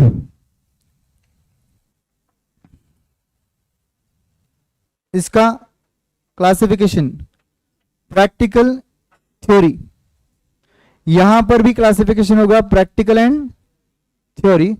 तो प्रैक्टिकल पार्ट एफएम में 50 मार्क्स का आता है लगभग, एंड थ्योरी पार्ट 10 मार्क्स का आएगा, ठीक है। इकोनॉमिक्स फॉर फाइनेंस के अंदर प्रैक्टिकल पार्ट अप्रोक्स 15 मार्क का आता है, थ्योरी पार्ट बचा हुआ 25 मार्क का आता है। And you know what, the best part regarding economics for finance theory, मतलब ये वाला जिसका सबसे बड़ा वरी रहता है, आपको लगता है अरे यार थ्योरी है, बेस्ट पार्ट ये 25 मार्क के थ्योरी में मैक्सिमम 2 से लेकर 3 मार्क के ही क्वेश्चन पूछे जाते हैं। Are you understanding? You will not get a single question of 4 mark 5 mark 6 marks, कुछ नहीं। बड़े बड़े लेंदी आंसर्स, लेंदी क्वेश्चन, मतलब क्वेश्चन का लेंदी आंसर कहीं नहीं होता है। तो क्या हुआ सर, उससे क्या फर्क गिरेगा? जस्ट इमेजिन, पूरे पेपर में मैक्सिमम कितने मार्क्स के क्वेश्चन पूछे जा रहे, 2 या 3। तो फिर पेपर चेकर को आप सपोज 2 पॉइंट ही लिख रहे हो या आप 3 पॉइंट ही लिख रहे हो, तो उतने ही मार्क्स उसको मिल जाएंगे पूरे के पूरे। आपको 5-6 मार्क के क्वेश्चन अगर पूछे जाएंगे तो वहां पर स्कोप हो जाता है उसके पास मार्क्स कट करने का। 2 से 3 मार्क के अंदर कोई स्कोप ही नहीं है। आप 2 मार्क के लिए 2 रेलेवेंट पॉइंट लिख दो, 3 मार्क के लिए 3 रेलेवेंट पॉइंट लिख दो, आपको पूरे मार्क्स मिलेंगे। Economics for finance is very very scoring, together we will make wonderful. Economics for finance ही एक ऐसा पार्ट है जो जनरली छोड़ देते हैं लोग, बहुत नेग्लेक्टेड एरिया है ये। पूरा इंडिया किस पर फोकस करेगा? एफएम पर। अपन एफएम तो करेंगे ही, मगर इको फॉर फाइनेंस इतना अच्छे से करेंगे कि अपना ये सब्जेक्ट का स्कोर ऊपर जाएगा। ये सब्जेक्ट में लोग बहुत पढ़ते हैं, मगर ये पेपर में, मगर कहां पढ़ते हैं? एफएम में। इको को इग्नोर कर देते हैं। हम लोग इकोनॉमिक्स के लिए डेडिकेटेडली आवर्स रखेंगे, बहुत मेहनत करेंगे, ताकि हमारे एफएम के साथ साथ इको का स्कोर भी बहुत अच्छा आएगा। The way we are going to study FM is directly from your regular notes, but when we will come to economics for finance, we will study directly from chart book. We will study directly from chart book in economics. Economics for finance का chart book से पूरा concept पढ़ लेंगे, और फिर regular notes पे आके मैं आपको बताऊंगा कि ये जो चार्ट बुक में आपने कॉन्सेप्ट पढ़े, इस पे किस टाइप के क्वेश्चंस पूछे जाते और उनके आंसर्स कैसे आने चाहिए। बिलीव मी, आपका कॉन्फिडेंस इतना ज्यादा रहेगा कि अगर चार्ट बुक से मैं आपको कॉन्सेप्ट पढ़ा दूंगा ना, तो रेगुलर नोट्स के आपके क्वेश्चंस आप खुद पढ़कर मुझे बोलोगे सर इसमें 2 पॉइंट ये आएंगे, उसमें 3 पॉइंट वो आएंगे, ये खत्म, इतना ही है। सो सब्जेक्ट के अनुसार उसका अप्रोच चेंज होता है। एक प्रैक्टिकल सब्जेक्ट है, एक थ्योरेटिकल सब्जेक्ट है। Are you getting my point? तो सब लोग हमारा स्ट्रेटेजी क्या रहेगा? ईएफएफ का स्कोर हमें 40 में से कम 35 चाहिए, कम से कम 35 चाहिए। और एफए में 60 में से कम 50 चाहिए, तो 50 उधर, 35, 85 प्लस तो आना ही चाहिए, मगर ड्रीम हमारा रहेगा 90 प्लस। हमारे क्लास के लिए क्राइटेरिया चेंज करेंगे। हमारे क्लास के लिए क्राइटेरिया ये रहेगा इंडिविजुअल सब्जेक्ट पासिंग 60%। मतलब हमारे क्लास में जितने भी लोग बैठे हैं या सुन रहे हैं यहां पर, ओके, तो ये सब लोगों को एफएम इको में 60 प्लस चाहिए, तो मेरे मुताबिक आप पास हो, और 80 के ऊपर गया तो एग्जाम्शन है। आईसीआई क्या सोचता है वो उनका लॉजिक है, अपना लॉजिक अपन क्लास के लिए रख रहे हैं। और ये लॉजिक से क्या होगा मालूम है आपको, आपका ग्रुप 2 का एग्रीगेट का टेंशन ही नहीं रहेगा, क्योंकि एक सब्जेक्ट में आपका स्कोर इतना अच्छा रहेगा तो ऑब्वियसली आपका एग्रीगेट इजीली मैनेज हो जाएगा।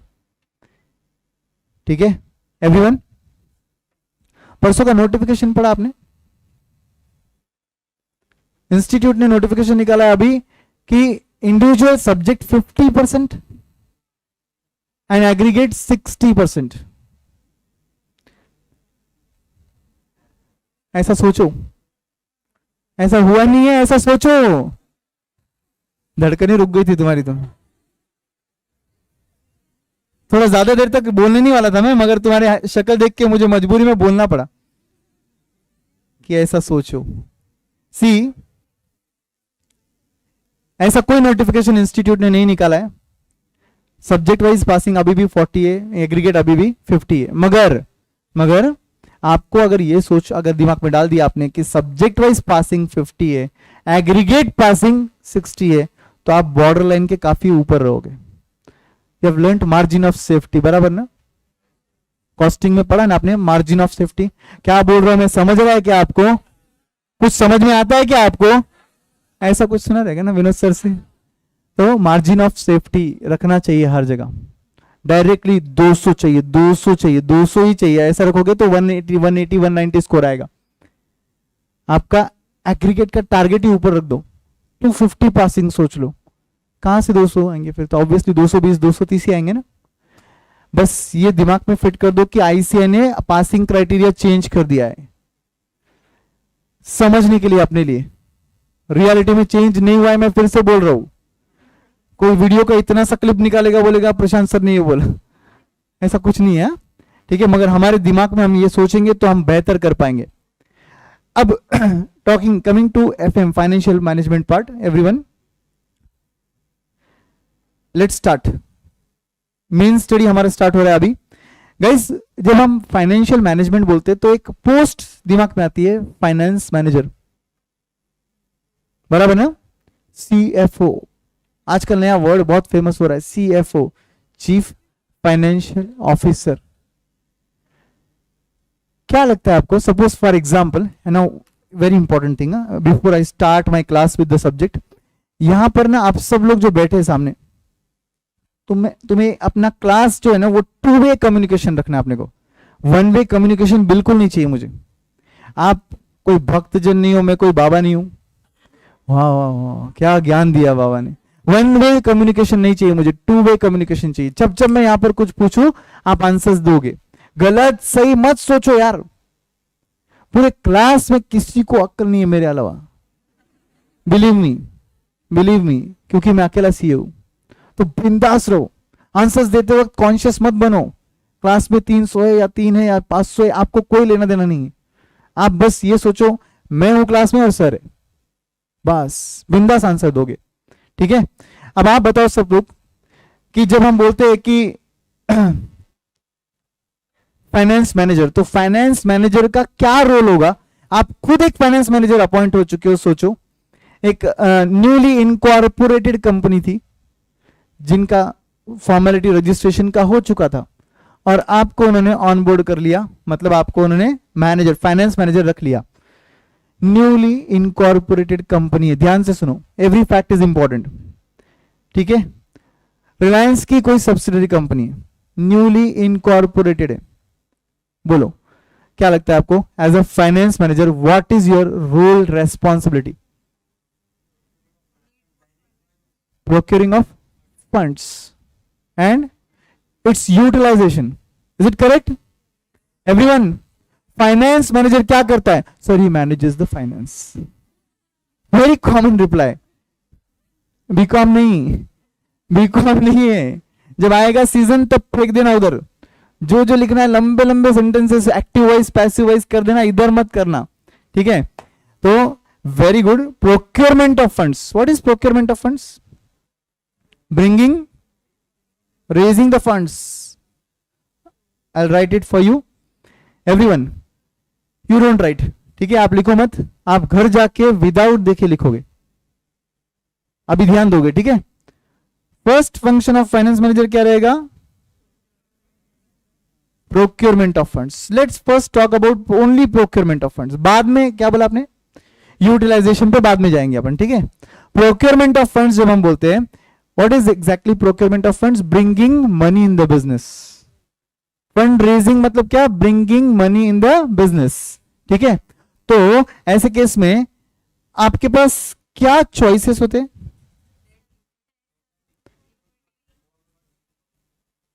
अलग अलग चॉइसेस होते कि नहीं होते? यस और नो? होते। उन चॉइसेस को क्या बोलते हैं मालूम है आपको? Types of financing. क्या बोलते हैं उन चॉइसेस को? टाइप्स ऑफ फाइनेंसिंग बोलते हैं। जिसमें आप लोग बोल रहे हो, क्या बोल रहे हो बताओ मुझे, क्या क्या examples? Debt, equity. What is debt? Borrowed funds, loan funds को बोलते हैं डेट, बराबर? सबको डेट वर्ड पता है? Every one of you? Okay. Equity क्या होता है? ओनर्स फंड्स होते हैं। इक्विटी मतलब क्या होता है? Owners funds. और डेट होते हैं आउटसाइडर्स फंड्स, क्योंकि डेट देने वाले लोग कौन बन गए? लेंडर्स, ठीक है? क्रेडिटर्स, लॉन्ग टर्म क्रेडिटर वगैरह, करेक्ट? तो टाइप्स ऑफ फाइनेंसिंग में एग्जांपल आ सकता है इक्विटी शेयर कैपिटल, ठीक है? Can you read? ये वाले लोगों को पूछूंगा भी नहीं मैं, बाकी जगह प्रोजेक्ट पे विजिबल है। Equity share capital, preference share capital, then debentures, yes और नो? तो ये सब एक्सेट्रा, ये सब क्या बन गए? Types of financing, correct? क्या ऐसा रूल है कि एक ही सोर्स से पूरा पैसा आना चाहिए? नहीं ना? Can we make combination? Sure, we can make combination. What is combination called? You know, debt and equity का ratio, okay? Debt and equity का प्रोपोर्शन, बराबर ना? इसको फाइनेंस में बोलते हैं कैपिटल स्ट्रक्चर। क्या बोलते हैं बोलो? Capital structure. कैपिटल स्ट्रक्चर नाम से समझ रहे हैं क्या? Structure of your capital. इसको और थोड़ा डाइल्यूटेड लैंग्वेज में मैं बोलूं आपको तो ये क्या है? It is nothing but mix of finance. Mix of finance in the business.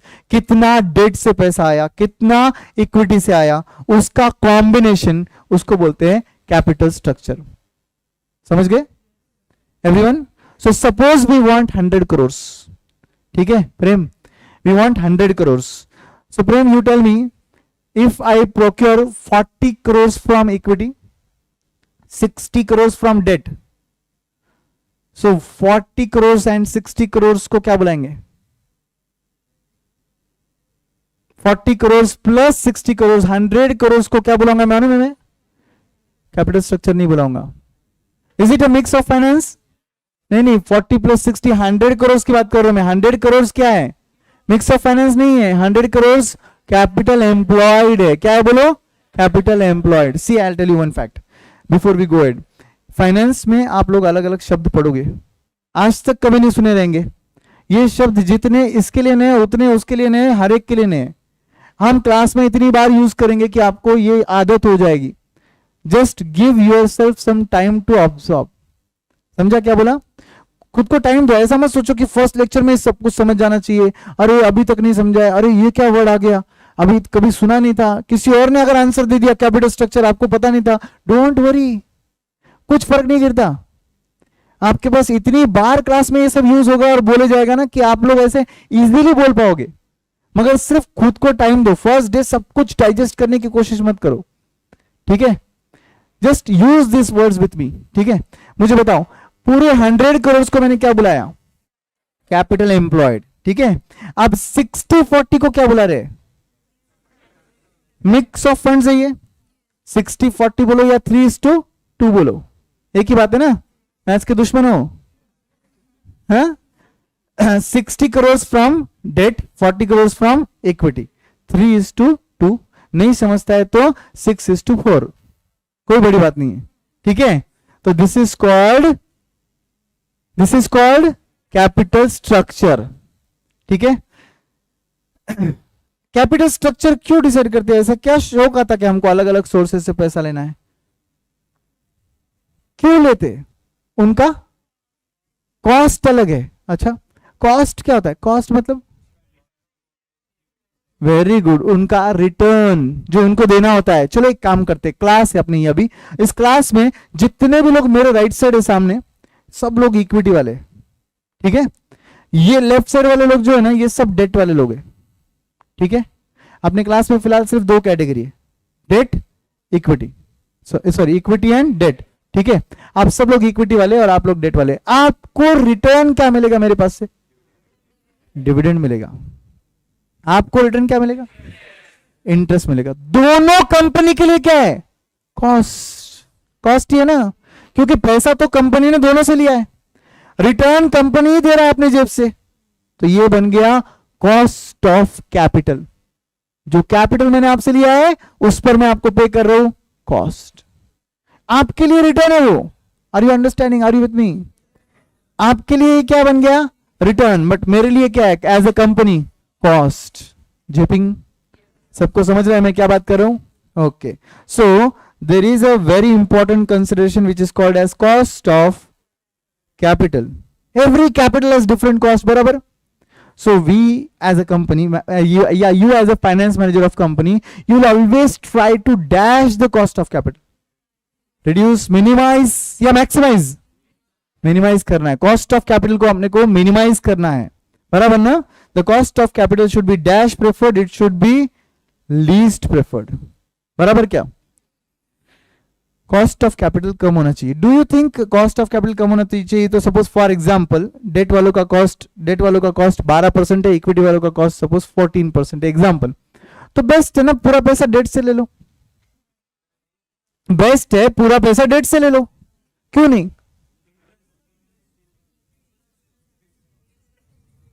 Interest fixed है, डिविडेंड का रेट फिक्स्ड नहीं है, तो आप क्या कर रहे हो मालूम है क्या? आप रिस्क देख रहे हो, समझे क्या आप? हर कैपिटल के साथ आता है रिस्क। ध्यान से सुनो, एज अ कंपनी मैंने पैसा आपसे भी लिया है, आपसे भी लिया है। आप कौन थे? इक्विटी वाले लोग। ये कौन है? डेट वाले लोग। ध्यान है क्या सबका? स्ट्रीमिंग वाले लोग, आप पब्लिक है, आप ऑडियंस हो? यस यस, यहाँ पे कंप्लीटली रिप्लाई भी आ रहा है सबका, very good. So debt equity diversification, very good. Dividend is not mandatory but interest is mandatory, yes definitely, सही बोला क्या? yes, so now understand one fact, this is called risk of capital, okay? इनसे पैसा लेने में 2 गड़बड़ है, 2 बड़े प्रॉब्लम है इनसे पैसे लेने में। नंबर 1 प्रॉब्लम, इनको पीरियडिकली मुझे फिक्स्ड रेट से इंटरेस्ट देना होगा। Can I call commitment to pay fixed interest, जो कि आपके केस में नहीं है, मेरे लिए आपके केस में नहीं है। आप बहुत सही हो मेरे लिए, क्यों? आप बोल रहे हो डिविडेंड दे दो सर जिसका रेट फिक्स नहीं है। कम प्रॉफिट हुआ कम डिविडेंड देना, ज्यादा प्रॉफिट हुआ ज्यादा डिविडेंड देना, नहीं हुआ तो मत देना। और क्या चाहिए मुझे लाइफ में, बराबर ना? तो मेरा लॉजिक बहुत सिंपल बन रहा है कि आपका रिस्क डेट वालों का ज्यादा है और इधर इक्विटी वालों के पैसों का रिस्क कम है। दूसरा रीजन मालूम है क्या है? Repayment, very good. रीपेमेंट, आपके केस में रीपेमेंट होगा कि नहीं होगा? कंपल्सरी होगा। इनके केस में इक्विटी वालों का पैसा वापस दिया जाएगा क्या? नहीं दिया जाता है। बॉस, आपने फाउंडेशन में पढ़ा रहेगा रिडम्पशन ऑफ डिबेंचर्स, आपने पढ़ा क्या रिडम्पशन ऑफ इक्विटी शेयर नाम का टॉपिक? क्यों सिलेबस में नहीं है? क्योंकि होता ही नहीं है। दो ही एक्सेप्शनल केसेस होते हैं दोस्तों जब इनका पैसा इनको वापस दिया जाता है। वेरी गुड, बोलो पहला क्या है? Winding up of company. दूसरा क्या है? Very good, buy back of shares. Wonderful, समझे कि नहीं सब लोग? तो risk of dash capital is more, risk of debt capital is more. How many reasons? Two reason. Number one, fixed periodic returns देना पड़ेगा। नंबर टू, रीपेमेंट कंपलसरी करना पड़ेगा। इनके केस में फिक्स्ड रेट ऑफ डिविडेंड नहीं रहेगा और principal amount का रिडम्पशन भी नहीं होगा। दो ही केसेस में इनका पैसा इनको वापस दिया जाएगा। Number one, winding up of company, जिसको लिक्विडेशन बोल सकते हैं आप, और दूसरा बाय बैक ऑफ शेयर्स। छिपा, यहां तक समझा अच्छे से? तो मुझे रिस्क कैसा चाहिए? रिस्क कैसा चाहिए मुझे? बैलेंस्ड चाहिए, बैलेंस्ड चाहिए रिस्क। रिस्क कम नहीं चाहिए मुझे, क्योंकि कम रिस्क लेना है तो सीधा सीधा पूरा पैसा मैं किससे ले लूंगा? इक्विटी वालों से। मगर आपसे पैसा लेना है मुझे, तो आपसे पैसा लेना है तो रिस्क तो आने वाला है, मगर मुझे रिस्क क्या करना पड़ेगा? बैलेंस करके चलना पड़ेगा। समझा कि नहीं सबको? Risk should be dash according to size of company, balanced according to size of company. Cost of capital should be dash minimum preferred. Cost of capital minimum preferred होना चाहिए, रिस्क होना चाहिए बैलेंस्ड। बैलेंस्ड रिस्क मतलब sir थोड़ा नहीं समझ रहा, balanced risk का मतलब क्या होता है? जितना लोन प्रशांत साड़ा ले सकता है उतना ही लोन अमित तातेड़ ले सकता है क्या? उतना ही लोन विनोद रेड्डी ले सकता है क्या? उतना ही लोन रिलायंस ले सकता है क्या? इंडस्ट्री, हर एक का लोन कैपेसिटी अलग है, डिपेंडिंग ऑन उसका रीपेमेंट कैपेसिटी कितना है, उसका फिक्स्ड इनफ्लो कितना है, सब कुछ। तो हर कंपनी का रिस्क एपिटाइट अलग होता है। Do you understand this? तो इसका मतलब अपने कंपनी के साइज के अनुसार जितना आप फिक्स्ड रिटर्न दे सकते हो, जितना पीरियडिकली आप फिक्स्ड रिटर्न दे सकते हो और साथ साथ में रीपेमेंट भी कर सकते हो, उतना लोन लेना चाहिए। समझे? So if my risk is balanced and my cost is minimum, this capital structure is said to be leverage giving capital structure. क्या बोलते हैं इस कैपिटल स्ट्रक्चर को? Leverage giving capital structure. What is leverage? Finance का word leverage आपने life में पहली बार सुना है, सुनो अच्छे से। लेवरेज मतलब एडवांटेज। लेवरेज मतलब, तो ये कैपिटल स्ट्रक्चर आपको एडवांटेजेस कब रहेगा? लिवरेज गिविंग कब रहेगा? जब risk is balanced and cost is least cost. समझे क्या? तो फिर से एक बार मैं स्टोरी रिपीट कर रहा हूं। आप फाइनेंस मैनेजर हो, आपने कंपनी के लिए प्रोक्योरमेंट ऑफ फाइनेंस किया। प्रोक्योरमेंट करते वक्त आपके पास चॉइसेस थी, उन चॉइसेस को आपने क्या नाम दिया? Types of financing. Everybody with me, everyone with me, इधर इधर बॉयज, ठीक है?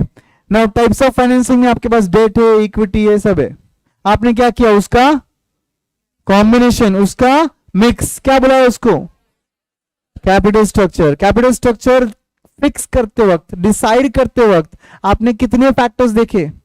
दो, फिलहाल दो, एक्चुअली तीन है बट फिलहाल दो पकड़ लेते। पहला, cost of capital. Cost of capital dash होना चाहिए, मिनिमम लीस्ट होना चाहिए।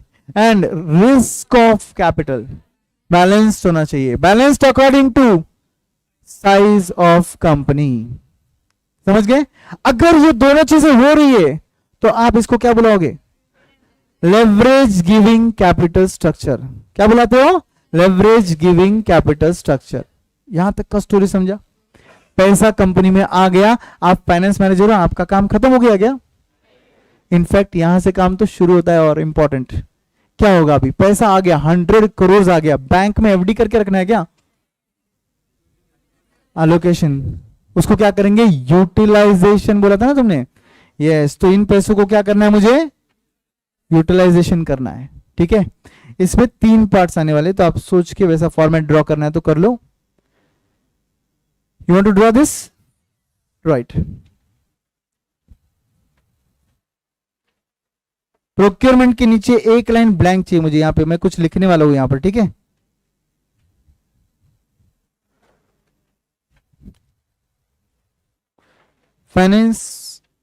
फाइनेंस मैनेजर के फंक्शन से ये, या फिर ये फाइनेंशियल मैनेजमेंट के अंदर प्रोक्योरमेंट ऑफ फंड्स देख रहे हैं हम लोग।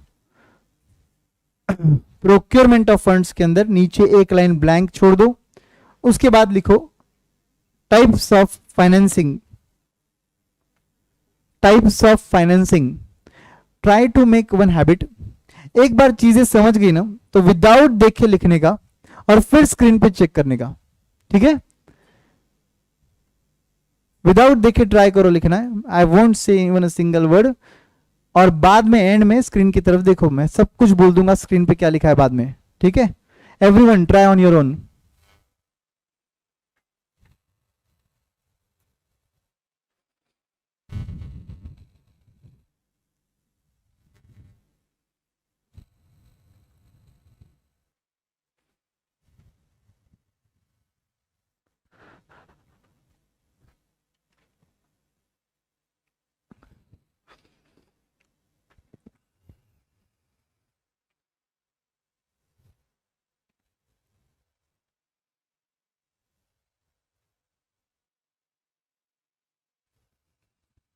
लिखा?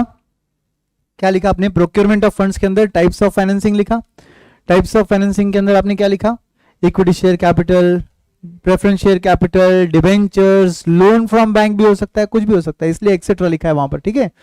फिर उसके बाद आपने लिखा capital structure. What is capital structure का मीनिंग आपने लिखा ब्रैकेट में, mix of finance, and it should be dash, it should be leverage giving. Leverage का मतलब क्या होता है? एडवांटेज। लिवरेज का मतलब होता है एडवांटेज। हर चीज लिखो जो स्क्रीन पर दिख रही है आपको, ठीक है? एक बार सब लिखने के बाद चेक जब करते हो तो स्क्रीन से हर चीज लिखना है आपको। लिवरेज के ब्रैकेट में क्या लिखा है वो भी लिखना है, एडवांटेज। कॉस्ट ऑफ कैपिटल देखकर डिसाइड होता है आपका capital structure. Cost of capital dash होना चाहिए, लीस्ट होना चाहिए। और कॉस्ट के साथ साथ हम देखते हैं रिस्क, जो यहां लिखा नहीं है, हमने लिखा नहीं है सिर्फ यहां पर, ठीक है? रिस्क भी देखते हैं, और रिस्क कैसा होना चाहिए? बैलेंस्ड होना चाहिए according to dash size of company, ठीक है? अगर आपके पेज पर जगह कम दिख रही है तो नो प्रॉब्लम, आप यूटिलाइजेशन वाला पार्ट अलग लिखो और थर्ड वाला पार्ट जो आएगा वो और अलग लिखेंगे, ठीक है? और अगर आपके पेज में बहुत अच्छी जगह है तो 3 पार्ट्स में डिवाइड करना है आपको, ठीक है? नाउ मैं नीचे लिखने जा रहा हूं, ठीक है?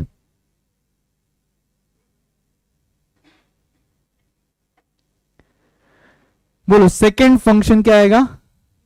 यूटिलाइजेशन ऑफ फंड्स, बराबर? इसके नीचे भी एक लाइन ब्लैंक छोड़ना है, और फिर आप बताओगे मुझे यूटिलाइजेशन का केस। गाइस, यूटिलाइजेशन मतलब क्या? Invest, okay? इन्वेस्टमेंट के वक्त लॉजिक क्या रहेगा? Returns should be maximum returns. Everybody, maximum returns should be your target. Investment जब हम करते हैं तब हम कितने टाइप में इन्वेस्टमेंट करते हैं? एक शॉर्ट टर्म और एक लॉन्ग टर्म। एवरीवन, तो यूटिलाइजेशन के अंदर मैं 2 पार्ट्स कर रहा हूं यहां पर। एक रहेगा शॉर्ट टर्म यूटिलाइजेशन और दूसरा रहेगा long term utilization, correct? Everyone, जो शॉर्ट टर्म यूटिलाइजेशन है वो डे टू डे ऑपरेशन के लिए इन्वेस्टमेंट होता है। Short term utilization is nothing but day to day operation के लिए इन्वेस्टमेंट होता है, which is called as, very good, working capital. Capital invested for day to day working is working capital. बोलो एक बार, capital invested for day to day working is called as working capital. Simple है। And what is long term? Capital expenditures, जैसे कि buying of fixed assets, plant machinery, land, building, furniture, ये सब में जो इन्वेस्टमेंट हो रहा है वो कौन सा है? Long term. Everyone, so short term के लिए हम लिखेंगे वर्किंग कैपिटल, तो हम बोलेंगे फाइनेंस मैनेजर को क्या करना चाहिए? मैनेजमेंट ऑफ वर्किंग कैपिटल करना चाहिए, correct? Don't use short form, only I can use it. Right there, management of working capital. Management of working capital. Long term के लिए जो पैसा इन्वेस्ट हुआ उसको क्या बुलाया आपने? Capital expenditure. Capital expenditure, do you think they are important? Yes, they are very very important. Capital expenditures बहुत इंपॉर्टेंट होते हैं फाइनेंस मैनेजर के लिए, कंपनी के एंगल से. क्यों? बहुत बहुत इंपॉर्टेंट होते हैं बोल रहा हूं मैं आपको. Mainly because of 3 reasons. बिल्कुल शादी जैसे. शादी का डिसीजन इंपॉर्टेंट है क्या?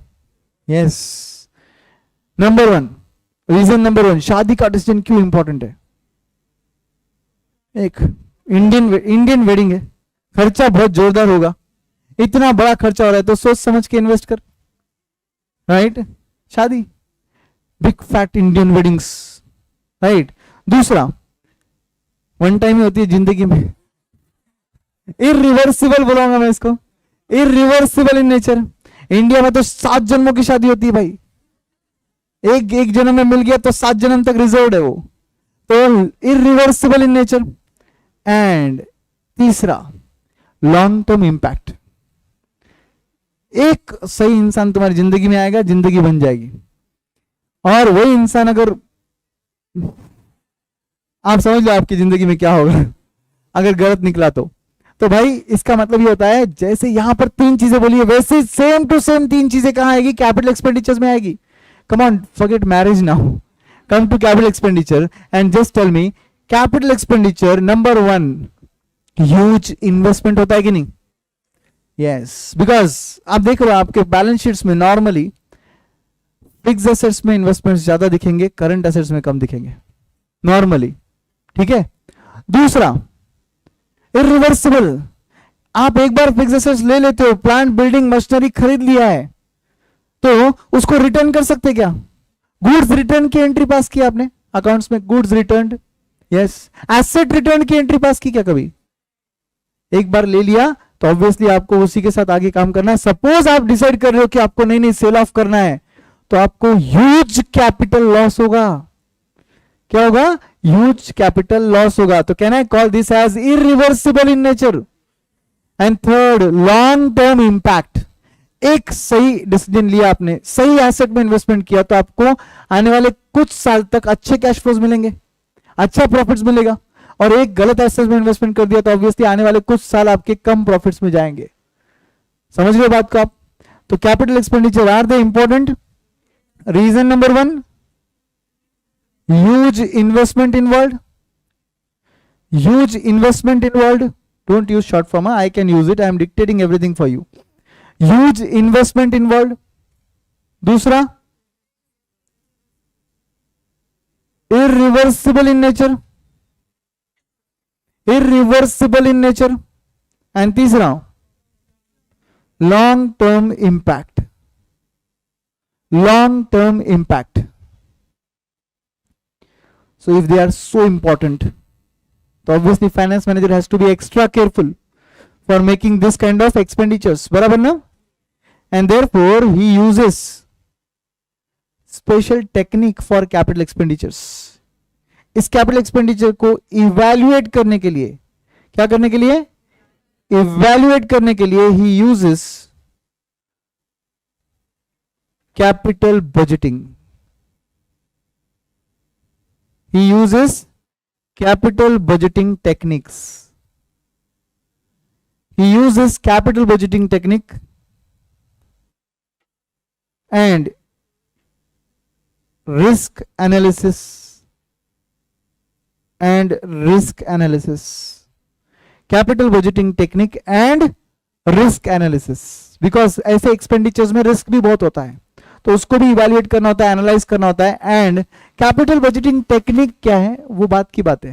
As of now we know only one thing, as a finance manager जब आपको कैपिटल एक्सपेंडिचर्स करने हैं, तब आप कौन सी टेक्निक यूज करोगे? Capital budgeting technique. उसमें क्या होता है, फॉरगेट, मैं फर्स्ट डे सब नहीं बता सकता आपको. समझिए ये बात.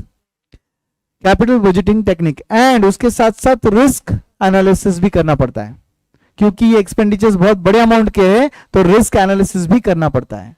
Got it? So guys, this is long term आपका investment.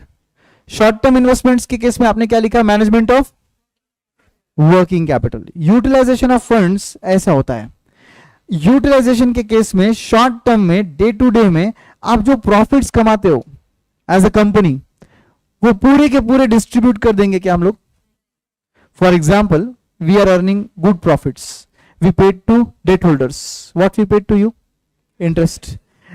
We paid to government taxes also. Now whatever is remaining किसको बिलोंग करेगा? इक्विटी वालों को बिलोंग करेगा. यस, तो पे कर दो ना पूरा अमाउंट इक्विटी वालों को as dividend. No, we need to keep some reserves. Correct. तो कितना रिजर्व रखेंगे और कितना डिविडेंड बांटेंगे, इसको बोलते हैं डिविडेंड डिसीजन. क्या बोलते हैं इसको? Dividend decision. ओके, तो यहां पे लिखेंगे हम लोग शॉर्ट टर्म में मैनेजमेंट ऑफ वर्किंग कैपिटल के साथ साथ हमें डिविडेंड का डिसीजन मेकिंग भी करना पड़ेगा. शॉर्ट टर्म में मैनेजमेंट ऑफ वर्किंग कैपिटल के साथ साथ हमें डिविडेंड डिसीजन मेकिंग भी करना पड़ेगा. यहां का स्टोरी समझा यहां तक? यूटिलाइजेशन में ही क्यों आया डिविडेंड? क्योंकि हम डिविडेंड पे करते हैं, इसलिए यूटिलाइजेशन में आया. शॉर्ट टर्म में क्यों आया? क्योंकि हर साल पे होता है. समझे क्या एवरीवन? नाउ एक तरफ आपने प्रोक्योरमेंट बोला, एक तरफ आपने क्या बोला? प्रोक्योरमेंट, और दूसरी तरफ आपने बोला यूटिलाइजेशन. प्रोक्योरमेंट और यूटिलाइजेशन के नीचे एक एक लाइन ब्लैंक है आपके पास, है या नहीं है? है ना? तो प्रोक्योरमेंट के नीचे जो लाइन ब्लैंक है ना, वहां पर हम लिखेंगे फाइनेंसिंग डिसीजन. कौन सा डिसीजन मेकिंग है ये? फाइनेंसिंग.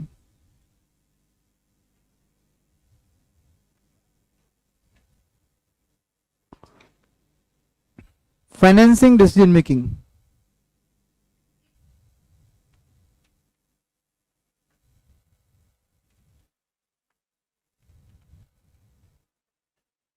प्रोक्योरमेंट ऑफ फंड्स का दूसरा नाम क्या है?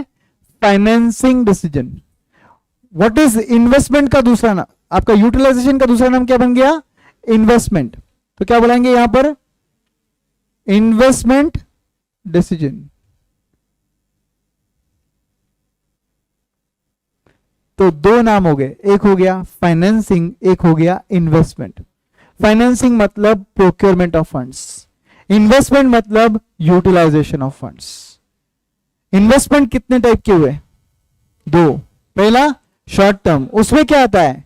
मैनेजमेंट ऑफ वर्किंग कैपिटल, और हर साल जो आप कमा रहे हो उसमें से कितना रिजर्व रखना है और कितना डिविडेंड बांटना है, उसको क्या बोलते हैं?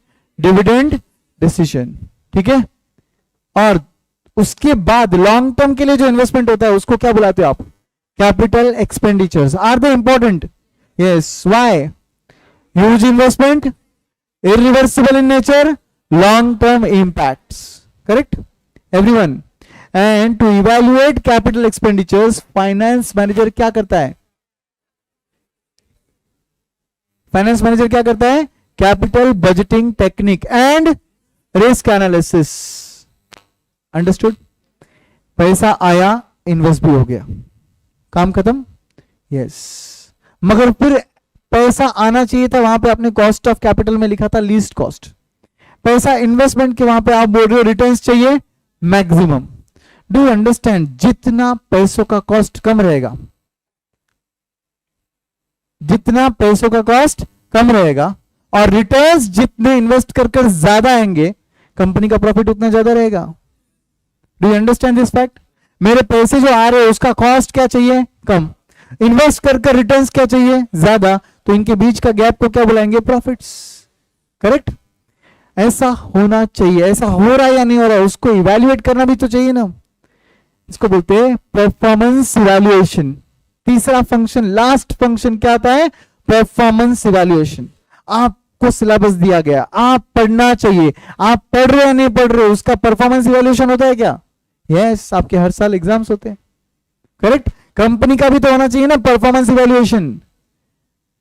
Performance evaluation is the last function of finance manager. तो आप लिखोगे यहां पर लास्ट, तीसरी चीज जिसमें ज्यादा कुछ नहीं आएगा, जगह बहुत कम लगेगी, स्पेस नहीं रहेगा, तो सीधा बीच में से लाइन ड्रॉ करके नीचे आ जाओ. ठीक है. Performance evaluation.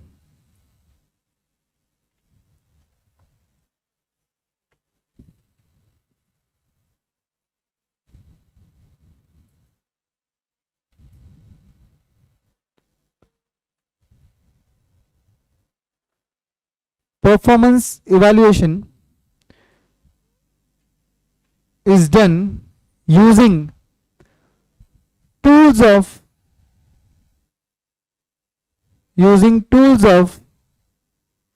financial analysis and planning.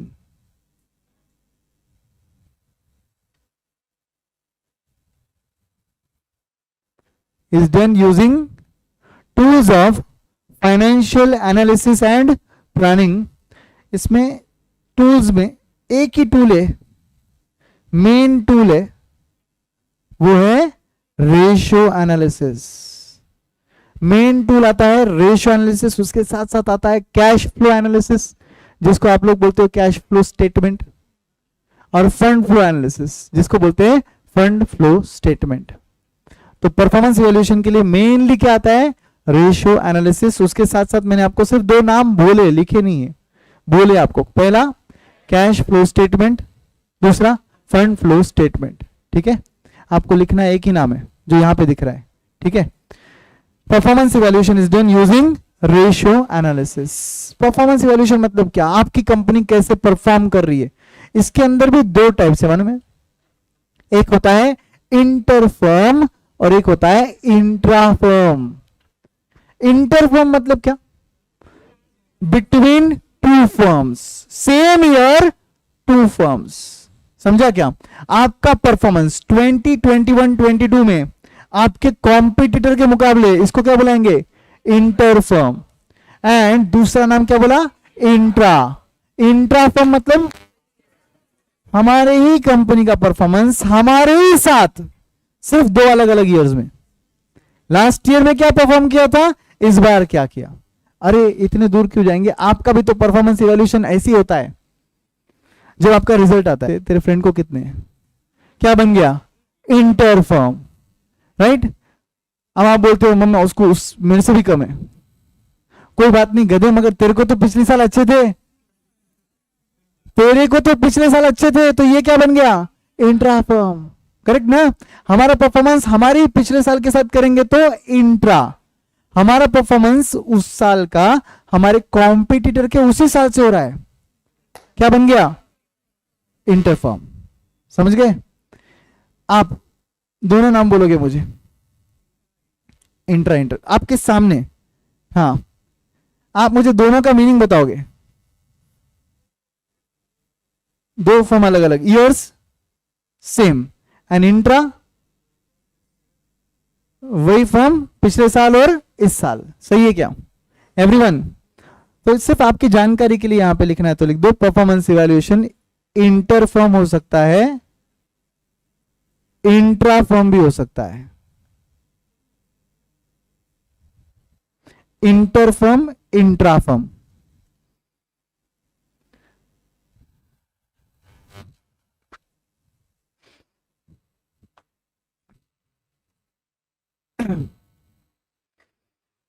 Done. अब एक काम कीजिए, अगर आपके सामने नोट्स रहेंगे तो आप आपके नोट्स का इंडेक्स ओपन करो.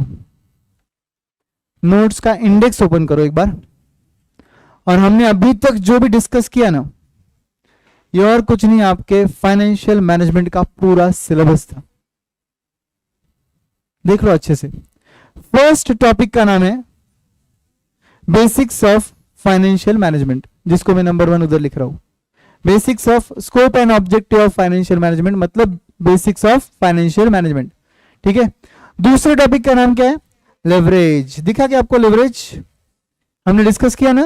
लेवरेज मतलब एडवांटेज. लेवरेज कब होता है? जब आपके कैपिटल स्ट्रक्चर में आपका रिस्क बैलेंस रहेगा और आपका कॉस्ट ऑफ कैपिटल लीस्ट रहेगा.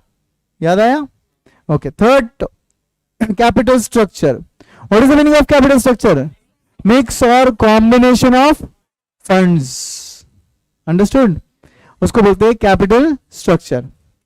Fourth topic, cost of capital. जो पीरियडिकली इंटरेस्ट दिया जा रहा है या डिविडेंड दिया जा रहा है, वो हमारे लिए बन गया cost of capital. Cost of capital कैसा चाहिए? लीस्ट कॉस्ट चाहिए. Fifth topic, types of. मेरे पास चार्ट बुक है एक्चुअली, आपके पास कौन सा है? Fifth topic financial analysis and planning. इसके अंदर क्या आया था, परफॉर्मेंस इवैल्यूएशन आया था ना, यस। इसके अंदर आता है रेशियो एनालिसिस। तो ये हमारा टॉपिक नंबर 5 हो गया, बराबर क्या। Topic number 5 is tools of financial analysis, and हमने लिखा सिर्फ रेशियो एनालिसिस बिकॉज आपके सिलेबस में एफएम में सिर्फ रेशियो एनालिसिस है, ठीक है। कैश फ्लो स्टेटमेंट आपने ऑलरेडी अकाउंट्स में पढ़ लिया, फंड फ्लो स्टेटमेंट आउटडेटेड हो चुका है, क्योंकि आज रियल लाइफ में जब से कैश फ्लो स्टेटमेंट आया तब से फंड फ्लो स्टेटमेंट का इंपॉर्टेंस खत्म हो चुका है, समझे। तो इसमें आपके सिलेबस के लिए क्या बन गया, एफएम के लिए सिर्फ और सिर्फ ratio analysis.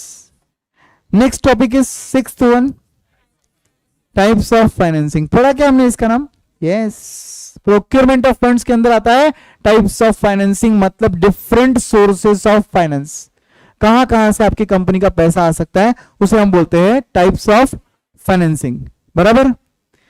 7th topic is capital budgeting. पढ़ा क्या आपने, यस। क्या काम में आता है capital budgeting techniques, to evaluate capital expenditures. Are they important, yes. How many reasons, 3 reasons. पहला, ह्यूज इन्वेस्टमेंट इन्वॉल्व, दूसरा इरिवर्सिबल इन नेचर, तीसरा लॉन्ग टर्म इंप्लीकेशंस या इंपैक्ट, बराबर। आने वाले 5-7 साल 10 साल के कैश फ्लोज चेंज हो जाएंगे आज इन्वेस्टमेंट सही करोगे तो, और आज का इन्वेस्टमेंट गलत हो गया तो आने वाले 5-7 साल खराब हो जाएंगे, correct.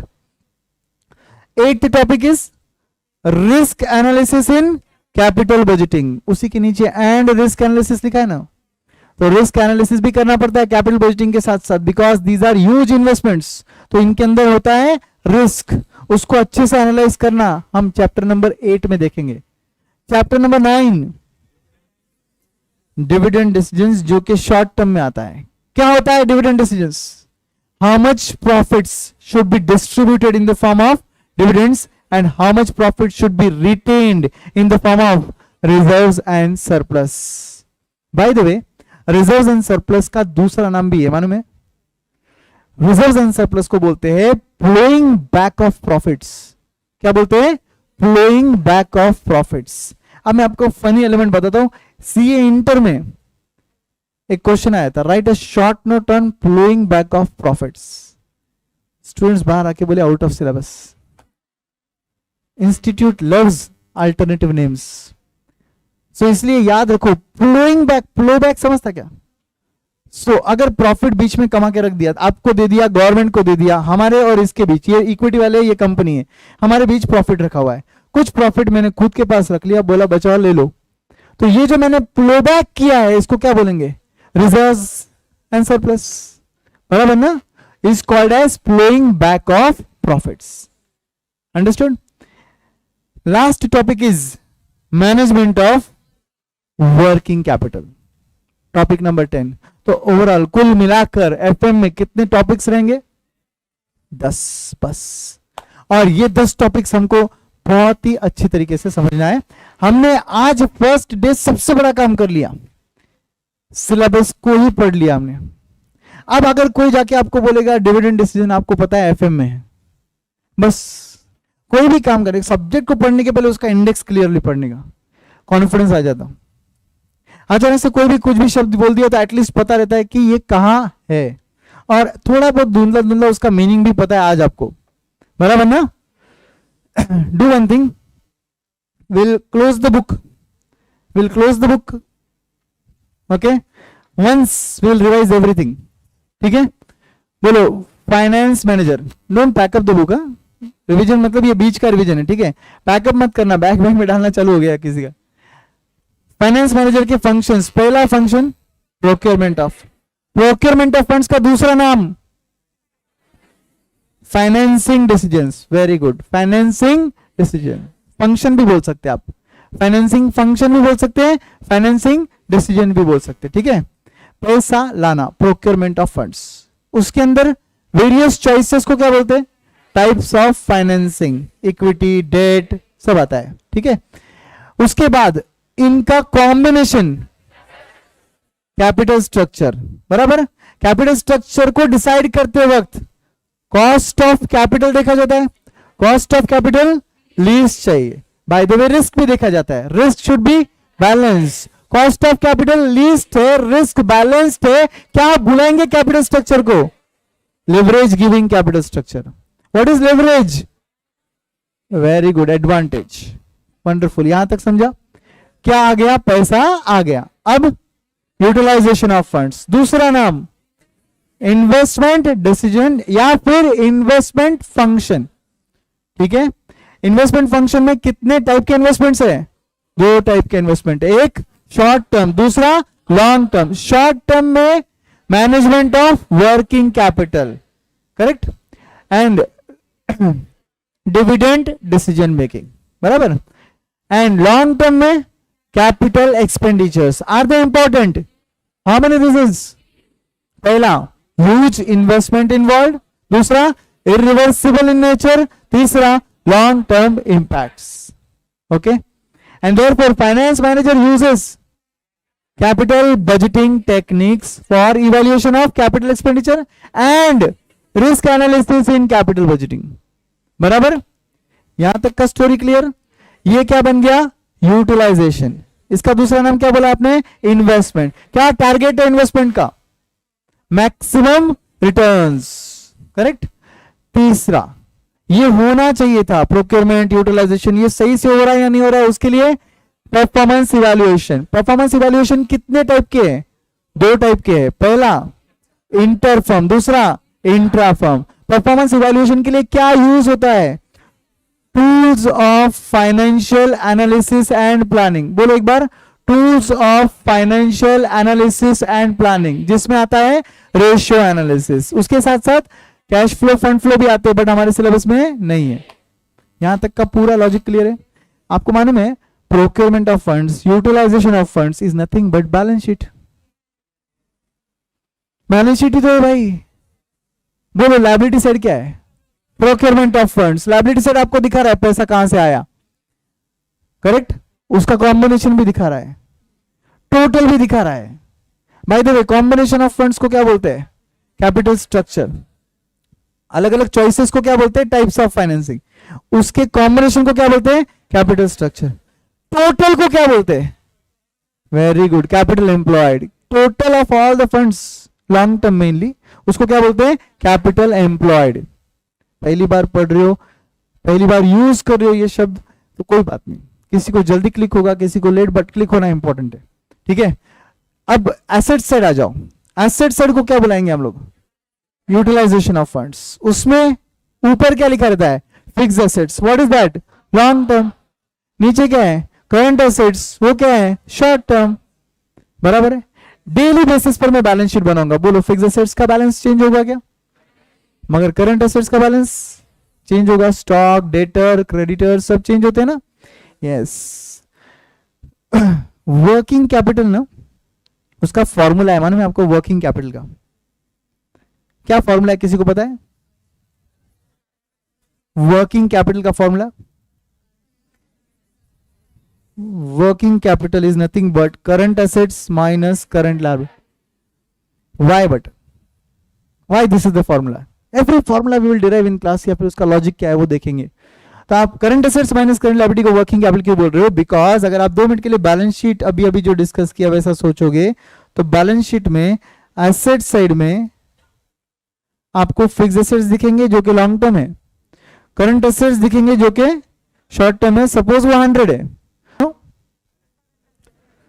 Gross working capital, it is called as gross working capital only current assets. ठीक है, क्योंकि डे टू डे एक्टिविटीज में आपने ग्रॉसली कितना इन्वेस्टमेंट किया है? 100. तो पूरे 100 को क्या बोलेंगे? Gross working capital. बट वो पूरा अपनी जेब से इन्वेस्टेड नहीं. डे टू डे एक्टिविटीज में अगर अपन ने इन्वेस्ट 100 किया है तो अपने को पेएबल भी तो है. डे टू डे एक्टिविटीज में जो पेएबल है उसको क्या बोलते हैं? Current liabilities. सपोज वो 40 है, 40, तो इन्वेस्ट कितना किया था? 100. पेएबल कितना है? 40. अपनी जेब से कितना लगा डे टू डे में? 60. तो वो बन गया net working capital. Nothing said working capital is always assume to be net. इसलिए आपने अभी फॉर्मूला बोला मुझे, current assets minus current liabilities. Otherwise gross working capital पूछा तो फॉर्मूला क्या रहना चाहिए? Only current assets. Net working capital बोला तो फॉर्मूला होगा current assets minus current liabilities. Perfectly understood, everyone? This is the first day of financial management class and we have studied the full syllabus. We have also derived या understood one formula, ठीक है, which is working capital. Working capital is current assets minus current liabilities. Okay, I'll leave you 5 minutes early today. जी लो अपनी जिंदगी, ठीक है.